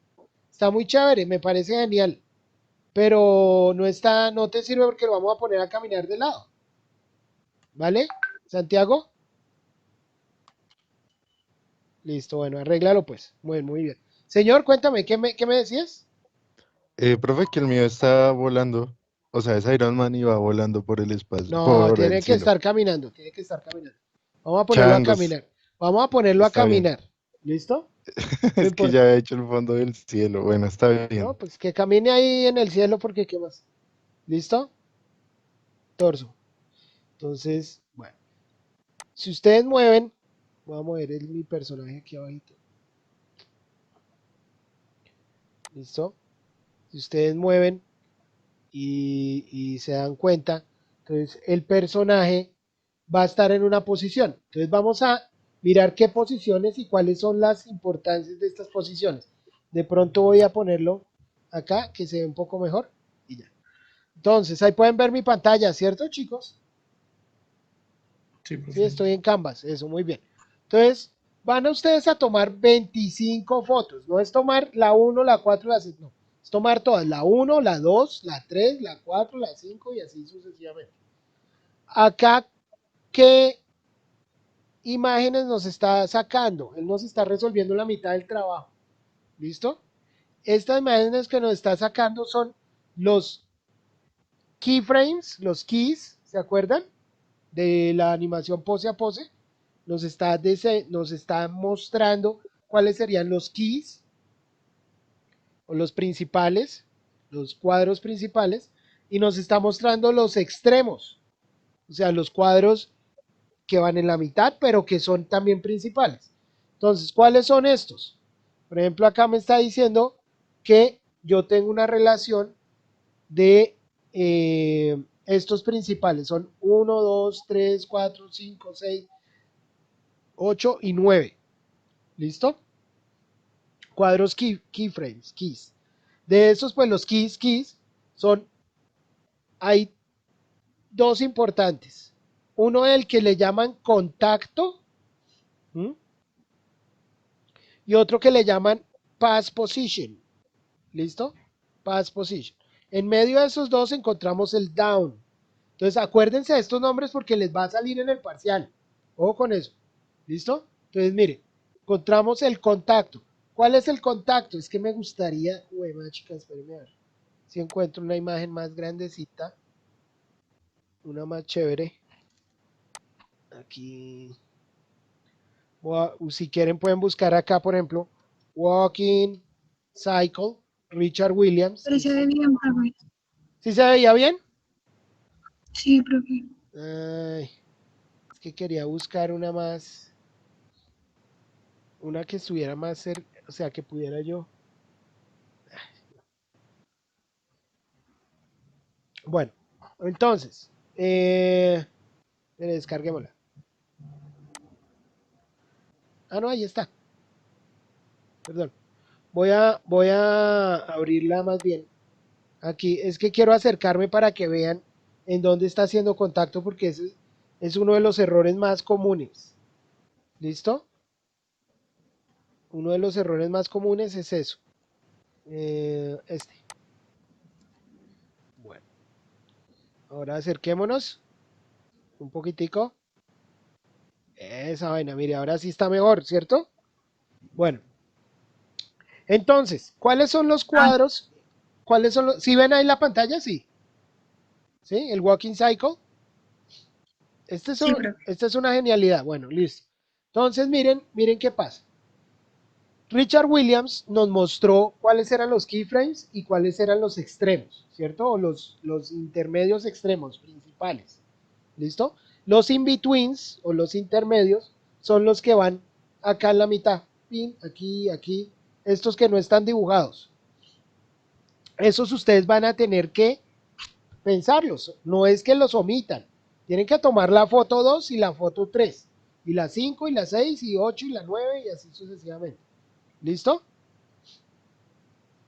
Acá va la 11, 12, ¿cierto? Va la 13, va la 14, 15, 16, 17, la 18. Y él después le dice, mire, estas mismas fotos serían la 20, la 21, la 22. ¿Sí? Más o menos. Él está diciendo, ahí más o menos van esas. ¿Mm? Eso. Pero bueno, no nos basemos en estos números, sino basémonos en los principales. Entonces, cuáles son las acciones que tiene un ciclo de caminata, un walking cycle? El primero es que tiene un contacto. El contacto es donde hay contacto en el piso, donde el talón toca el piso y donde hay un horizonte base. ¿Listo? Es decir, cuando el personaje tiene los pies así, en B, ¿cierto? Abiertos. Los tiene abiertos. Y hay un contacto del horizonte, del techo. Digamos, sería el techo máximo que tendría el personaje. Sobre ese techo máximo de contacto, nosotros nos vamos a basar para que el personaje suba la cabeza y baje. Entonces, aquí en el diseño de ustedes, acá en el diseño, van a buscar y hacer, voy a hacer acá, espérenme, es más, lo voy a hacer acá abajo, ahí, ¿listo?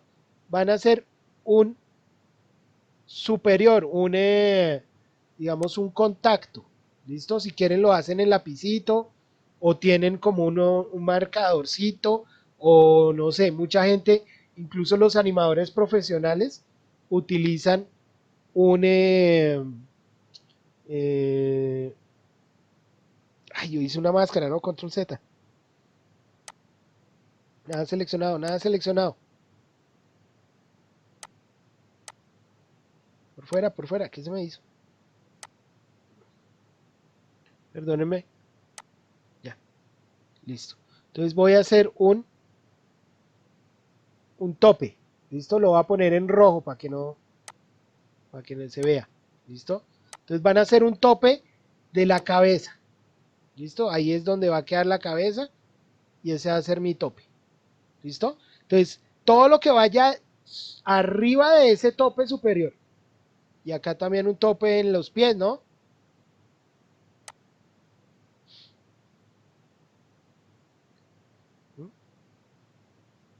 creo que me toca arreglar esos topes porque es cuando ustedes lo hallan, es cuando tengan la marioneta en esta posición, ¿sí? Cuando lo pongan así, con los pies abiertos y los brazos. Ahora, cuando uno camina, ¿qué brazo va a qué lado? ¿Sí? Entonces, por ejemplo, si el pie derecho va adelante, en este caso está adelante, el brazo derecho, ¿en dónde va? ¿Adelante o atrás? Atrás. Atrás, sí señora. Entonces va para atrás. Y el brazo izquierdo va adelante. ¿Listo? Va opuesto con el pie, con las piernas. ¿Listo? Eso es lo ideal. Entonces ustedes van a hacer un movimiento arqueado de los brazos, que no sea un robot. ¿Listo? Tienen que mover el brazo como un arco y empezar a generar los arcos de movimiento. Es decir, que se haga una forma de arquito. Acá. ¿Listo? De arquito. Arquito, arquito, arquito. Y ustedes van determinando cómo va el brazo para ir hacia arriba y cómo va hacia abajo. ¿Listo? Listo. Entonces van a buscar en la primera pose el contacto. Contact. ¿Listo? El contacto. Vamos para acá. Y voy a buscar ese contacto. Perdónenme, yo voy a coger estos dos capas y las voy a bajar debajo de la... Eso. De pronto acá arribita.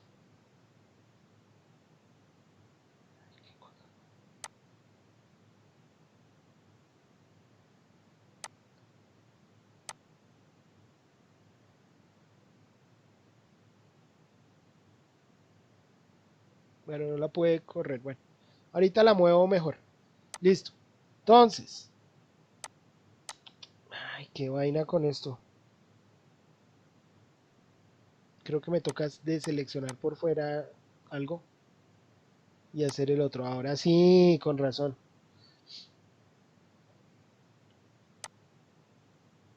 Listo, ahora sí me va a dejar. Listo. Y voy a decirle que por fuera eso. Muy bien. Entonces tengo los dos máximos, ¿cierto? Pero primero tengo que ubicar mi personaje y hacer la pose. Entonces, ojo, dejen, si quieren, manipulen la primera pose y van moviendo el torso o van moviendo las piernas. Pero entonces acuérdense como hacía Lotte Raninga en el pequeño documental, la pequeña parte que yo les mostré, y es que ella sostenía con los deditos al personaje, le sostenía el torso para mover las piernas. O movía las piernas, ¿listo? Y bajaba, sostenía las piernas y bajaba el torso. Entonces por eso es que es una marioneta que está pegada, ¿listo? O sea, se va a dejar manipular. Está pegada en sus puntos de torsión, ¿listo? Pero se va a dejar manipular. Entonces, voy a coger estos dos y ahora sí los voy a bajar. Los voy a poner ahí. Eso. Bueno, con eso me quedan por detrás y no me molesta.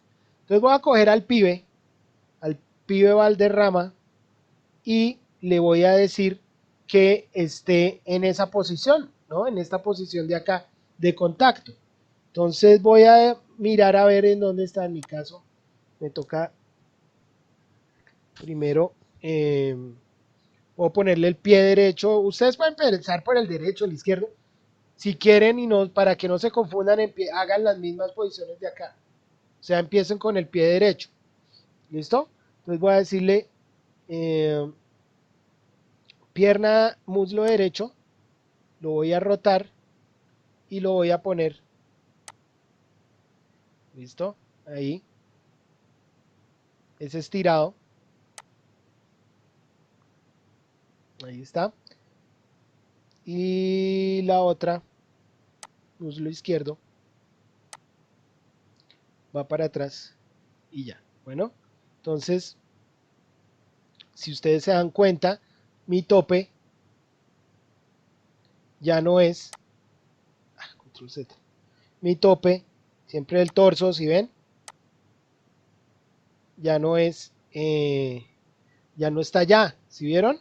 Entonces ahora me toca buscar, creo que era la uno, y ponerle el tope. Listo, ahí a donde llega y hace contacto. Hizo contacto acá, hizo contacto allá. De pronto yo le puedo poner el piecito, para eso puedo cambiarle el piecito, pie derecho, a pie derecho, perdón, y lo pueden poner hacia arribita un poquito, ¿listo? Y este de acá atrás, la misma historia. Vamos a ver si está bien. El pie de atrás está también ahí como tocando, medio tocando ahí el piso, ¿listo? Con la puntica. Como no lo hicimos si está derecho, pues lo pueden hacer con la punta tocando la punta, ahí, así como lo puse yo, ¿listo? Entonces, hagan esa posición y toman la foto, porfa.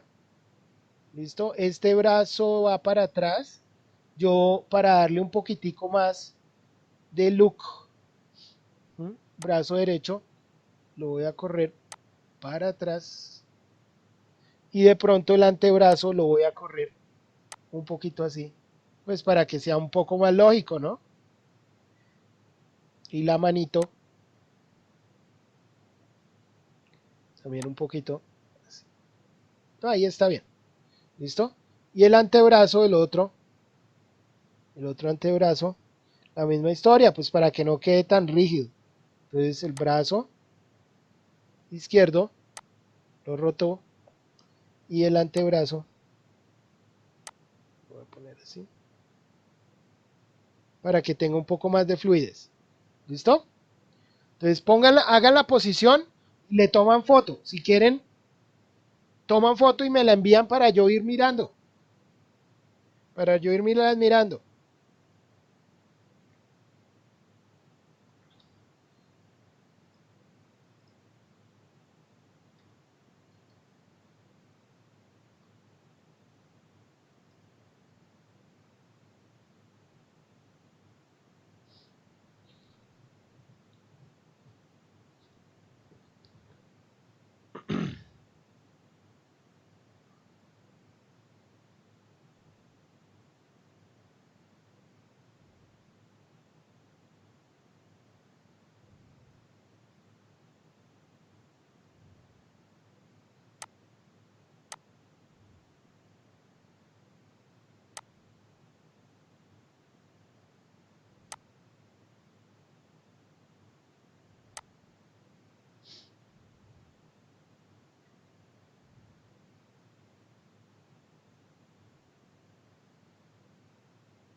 ¿Listo, chicos? ¿Hicieron la primera Profe, posición? Sí, cuéntame. sí, pues hice la primera posición mientras está imprimiendo mi fondo, profe, es que pues No, pues la la idea es poner impresora.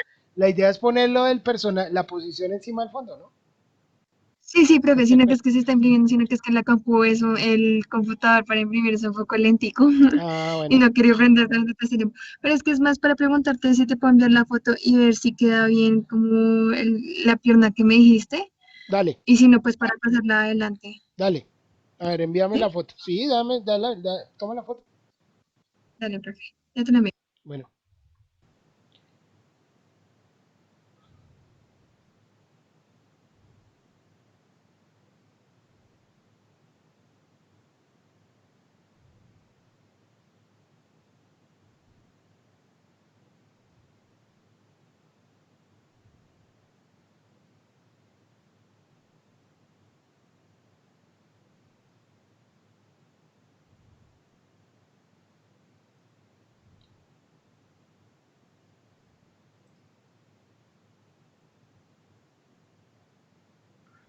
Ya, profe. ¿La dejo atrás? O sea, si se viene o la paso para adelante. pues de que se vea no se ve mal.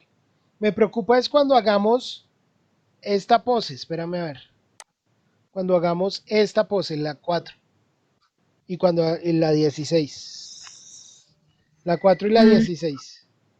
¿Sí? Listo, profe. Entonces Que déjame está ya, muy, ya. que está muy, muy agachada. No sé si alcance por el nudo que está al otro lado. ¿Sí me entiendes? Como a doblarse hasta allá. ¿Sí? Sí, eso estoy viendo. Eso. Listo, profe. Entonces déjame, yo lo paso rápido. Bueno, Ya que tengo el hilo, lo puedo pasar rápido. dale eso, como un tiro, eso no te demoras nada. Sí, listo, Vuélale, profe. vuélale los dos nudos y lo pasas para el otro lado. Listo, profe.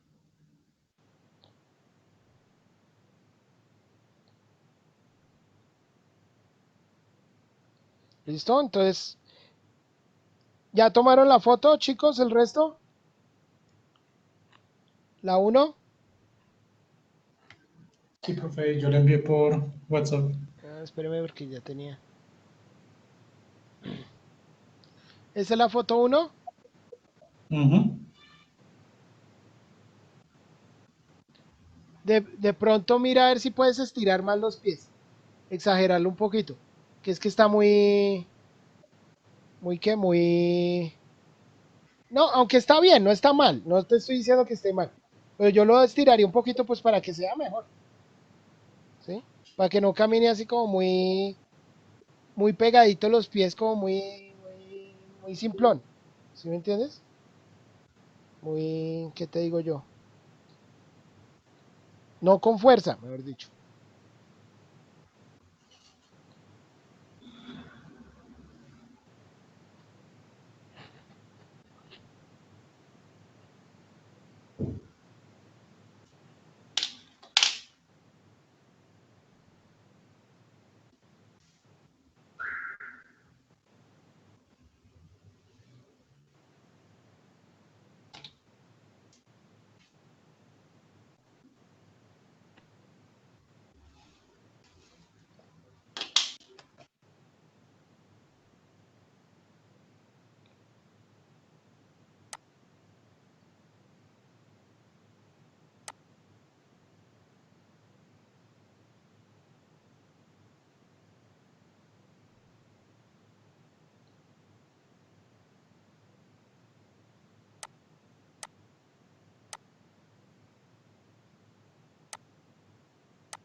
A ver, va a ver, va a ver.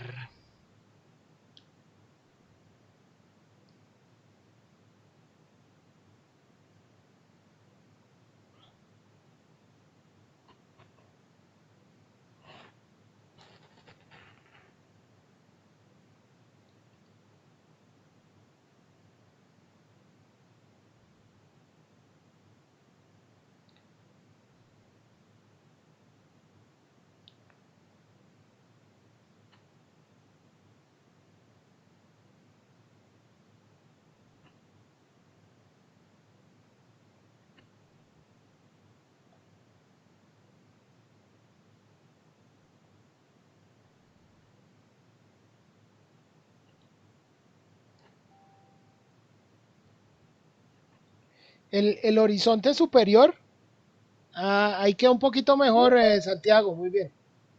El horizonte superior, eh, no tienen que marcarlo, pues o pueden hacer una marquita o lo tienen como visualmente identificado. Lo importante es que lo identifiquen muy bien porque de ahí nace lo que sería la caminata que se vea que tiene peso. ¿Listo? El personaje. Es decir, se va a mover para arriba, se va a mover para abajo y va a tener esos arcos de movimiento de arriba a abajo. Bueno,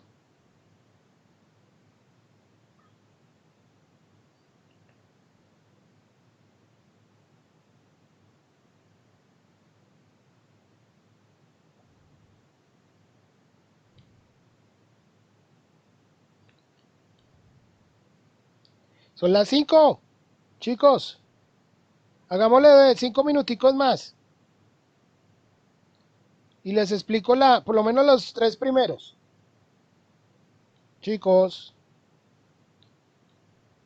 Y les queda de tarea terminarlo todo completo. Bueno, Listo, profe, va. listo, va. Entonces, vamos a ir van a hacer el segundo de una vez. ¿Listo? Que será el 2 el 3. Entonces, para eso, pues van a tener que bajarlo hasta que lleguen al 4. ¿Cómo lo van bajando? Pues van bajando el personaje, lo que sería el torso. ¿Listo? Voy a ir a posición, perdónenme. Posición. Y voy a ir a la torso, ¿dónde está mi torso? Torso. ¿Listo? Y lo van a bajar completo del torso mientras tienen sostenidas las piernitas de acá abajo. ¿Listo? Yo no lo puedo hacer acá digitalmente, ¿sí? Porque se bajaría. Pero entonces van a irlo bajando de a poquitos, toman la foto y van corriendo las piernas para que llegue a esta posición 4 que es agachado. Es decir, miren, aquí está piernita, la piernita derecha, está haciendo una L, ¿sí vieron? Una L o una Z, no sé cómo sería esto. Bueno, un ángulo acá, casi recto, no es completamente recto, porque nadie se agacha completamente recto, ¿sí vieron? Entonces, tran y tren. Bueno, entonces voy a bajar el torso y esa posición se le llama down, down, listo, down. O sea, lo más abajo que está. Entonces decimos, voy a bajarlo un poquito. Listo.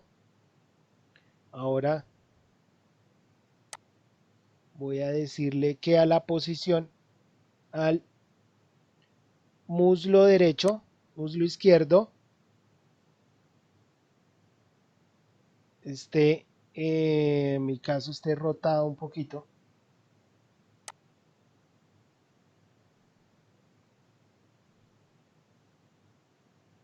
Listo. Y la pierna izquierda esté rotada también un poquito. Listo. Y el muslo derecho, creo que no fue como lo más fácil así, pero no hay cómo mostrarles, es que me quería mostrarles, pero ahí lo podemos resolver. Muslo derecho, entonces lo rotamos, lo rotan un poquito hacia adelante y la pierna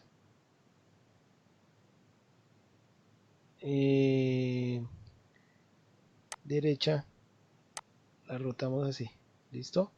Entonces ahí ya como que quedó más o menos. Y los brazos, digamos, hasta que llegan al 4, ¿no? Eso sería en el 4. Entonces van bajando y van rotando, van rotando. Acá esta pierna izquierda. Un poquitico más así. Eso. ¿Listo? Y muslo izquierdo. Y la pierna izquierda. Y van bajando el personaje. ¿Listo? Entonces mire, ahí sería la parte más abajo que tendría el personaje. ¿Mm? Ustedes verán si lo bajan un poquito más y de pronto si tuercen un poquito más la pierna y ya. Y en esa posición, si quieren pueden buscar acá en esto, mire, acá están los brazos. El down es bien abajo, bien abiertos los brazos. Bien abiertos, mire. Ahí están los brazos. Se pueden basar en esta imagen también, mire. Contact, down, pause, pass position, los brazos están casi rectos. Up, listo, se van abriendo. Contact otra vez, se abrieron para el otro lado. Entonces voy a decirle que los brazos estén más abiertos aún. Yo estoy exagerando con los brazos para que estén más abierticos. Y le voy a poner acá otra vez. ¿Dónde está mi brazo derecho? Derecho. Eso. Más abiertico. ¿Listo? Entonces, la idea es que va a hacer esto el personaje. Mire. ¿Listo? O sea, lo van a ir moviendo. En el 2, 3, 4. ¿Vieron? Y la marioneta va a hacer este movimiento. Ahora, vamos a la otra. Rápidamente. 7. ¿Listo? 7 se llama pass position o pasado de la posición, es decir, del contacto. ¿Sí? Cuando yo me paso del contacto, sea ligeramente, tengo la cabeza más arribita. ¿Listo? Entonces, en mi caso sería voy a mirar a ver con mi cadera el torso, perdón. Lo voy a mover. Control Z. Y que esté arriba. ¿Listo? Ahí me pasé. No es necesariamente que esté completamente arriba, ¿no? Solo que me pasé del horizonte superior, o sea, de la tapa de la cabeza, la parte de arriba de la cabeza. Me pasé un poquitico. Ahí. ¿Listo?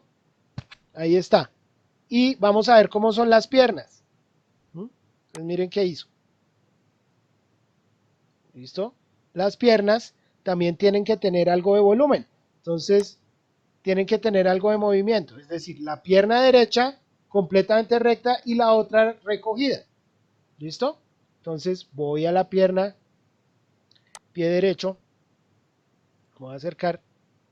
Y el pie es el que le va a dar a uno que tan arriba está. No es en puntillas, es el pie puesto recto. ¿Listo? En lo que sería la planta del pie puesta Profe, recta. Sí, cuéntame. qué pena, que Sara se salió, que si la puede dejar entrar a la conferencia otra vez. Ay, no me ha llegado cosito de que quiere entrar.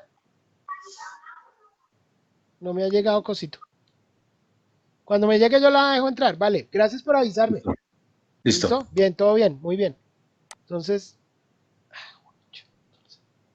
voy a ir al pie, no, pie, pierna derecha, no, muslo derecho, perdón. Y le digo que esté completa. Entonces, mire que ahí realmente no es. ¿Sí vieron? Entonces debería estar el personaje más arribita. Entonces ustedes van determinando y le voy a decir que la pierna esté derecha. ¿Listo? Y ya. Y el muslo más derechito. Eso. Entonces, el personaje debería estar más arriba. ¿Sí vieron? Entonces, así es que van ustedes determinando el torso. Debería estar más arribita. Entonces, sí se debe pasar un poquito.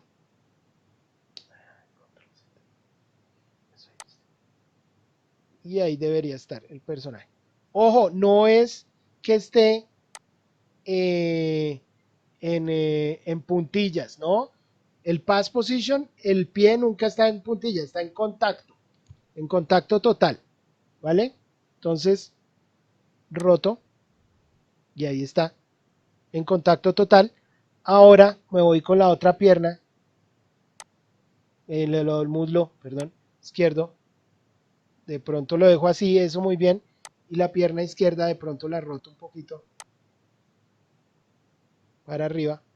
Y los brazos, vamos a ver cómo están los brazos. Entonces se pueden basar en esta otra imagen. Pass position, recto completo. ¿Listo? Entonces voy a decirle que, épale, pueden buscar esta imagen, ¿no? Que los brazos estén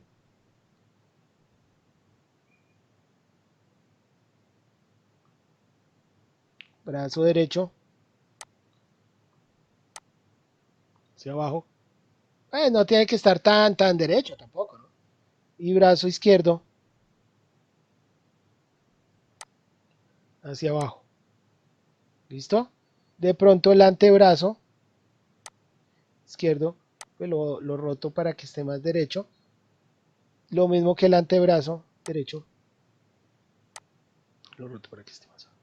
Entonces miren cómo se ve. Entonces golpea, ¿vieron? Uy, acá se me corrió.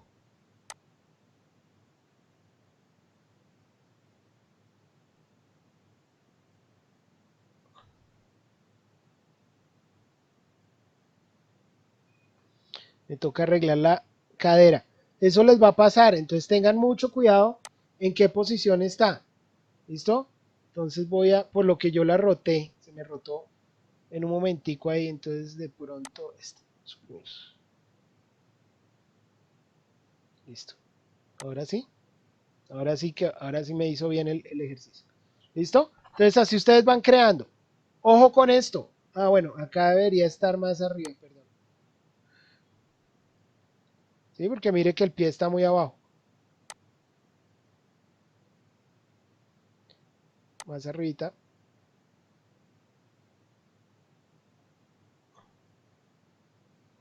Ahí. ¿Listo?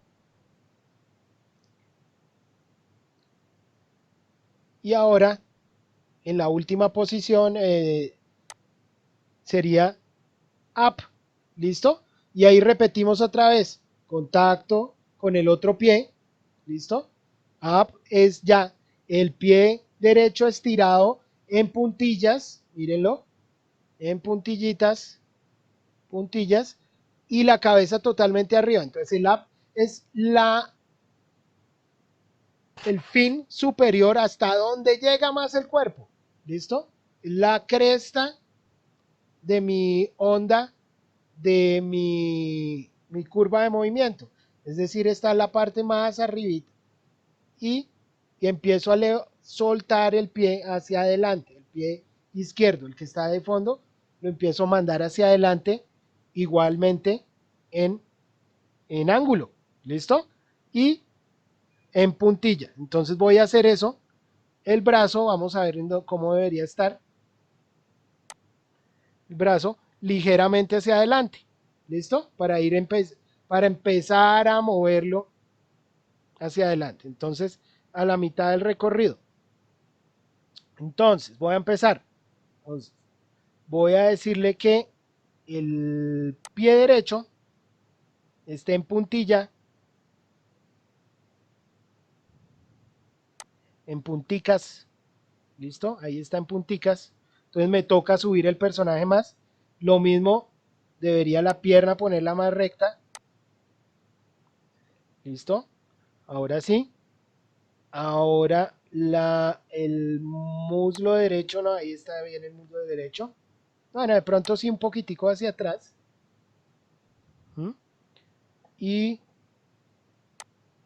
lo que sería mano derecha lo voy a rotar un poquito hacia adelante. Lo mismo que el antebrazo y brazo derecho hacia adelante un poquito. ¿Vieron? Lo muevo hacia adelante un poquitico. Eso. Poquito. Ahí está, a medio camino. Y, y ya, entonces ahora voy a decirle que el torso completo se mueva hacia arriba. ¿Listo? Porque estamos en toda la punta. Y ahora, la pierna izquierda, el pie, el muslo izquierdo, ¿qué se me hizo?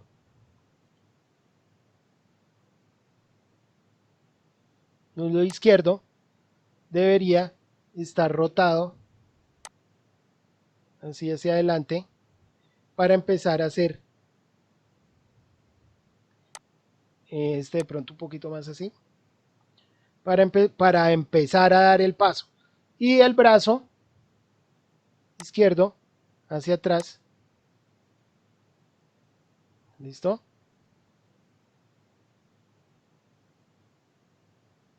Y de pronto el antebrazo, voy a rotar un poquito. Ya. Entonces vamos a ver qué pasó. Da el paso, se levanta y ahora falta es hacer el contacto pero con el otro pie. ¿Listo? Entonces vamos a ir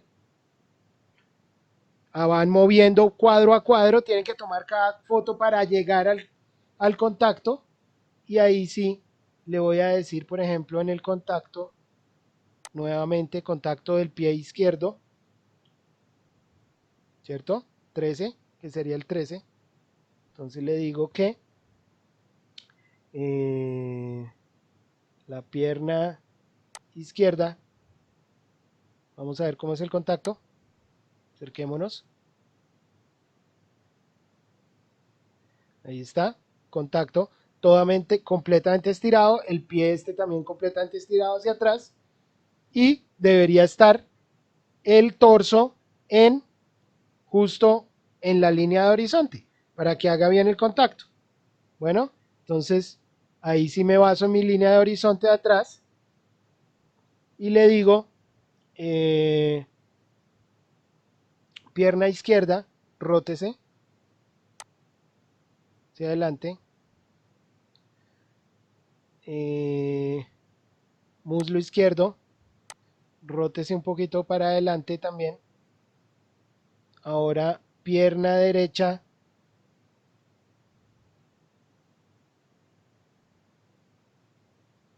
¿qué se me hizo? Muslo derecho hacia atrás, de pronto pierna la roto un poquito así, un poquito, ¿listo? Este de pronto también, pie, muslo, pierna izquierda, así, muslo izquierdo, así, ¿listo? Y el brazo izquierdo completamente hacia atrás, o bien hacia atrás, brazo derecho hacia adelante y antebrazo de pronto un poquito más rotadito y la mano derecha así, listo. Y si todo salió bien, cuando yo mueva el torso debería estar en la posición inicial, listo, de abajo. Vamos a ver si está en el contacto, mire, perfecto, quedó en el contacto perfecto. De pronto le arreglo un poquito la pierna y la roto hacia atrás, eso, para que me quede otra vez. Entonces vamos a ver cómo quedó. Da el paso, pum, y ahí da el otro paso. ¿Listo?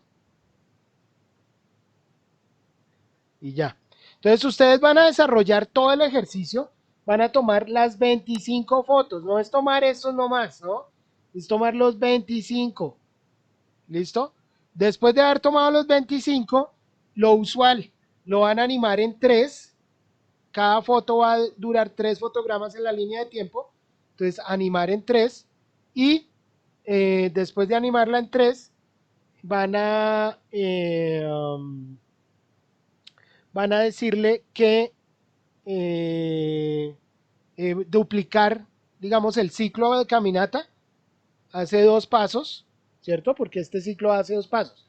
Empieza acá, un paso, 2 pasos. Entonces van a poner estas 25 fotos animado en 3, lo van a poner 3 veces, o sea, va a ser 6 pasos, ¿cierto? Va a parecer que está caminando ahí mismo. ¿De acuerdo, chicos? ¿Entendido o no entendido? Sí, Chicuelos, profe. Listo, eso. profe. Entonces les queda de tarea, chicos, hacer eso. Miren los links que les envié. Ahí les puse lo que hemos visto hoy de teoría para que vayan anotando o vayan guardando esos para los parciales. Bueno, Listo, profe. ¿Para cuándo es que se entrega este? este para la otra semana. Entonces, fresco, fresco. Me avisan si necesitan un poquitico más de tiempo, yo entiendo y lo hacemos. Yo les voy a poner ahí en Canvas o por WhatsApp. En estos días les pongo qué materiales vamos a necesitar para la otra clase. Pero básicamente va a ser hojas y papel, sino que van a tener que necesitar varias hojas. Entonces, y hojas sueltas. ¿De acuerdo? Hojitas sueltas y lápiz. Lápiz y borrador. Y bueno, y un micropunta de pronto. Vamos a hacer un dibujo animado la próxima clase. Próxima clase creo que es dibujo animado. Si no, de todas maneras los mismos materiales serían para rotoscopia. Pero no, creo que es dibujo animado la próxima clase. Entonces yo les copio ahí qué materiales necesito. Pero son sencillos, no vamos a necesitar mucha cosa así estrafalaria. Bueno, necesitaríamos como unas 12 hojas mínimo.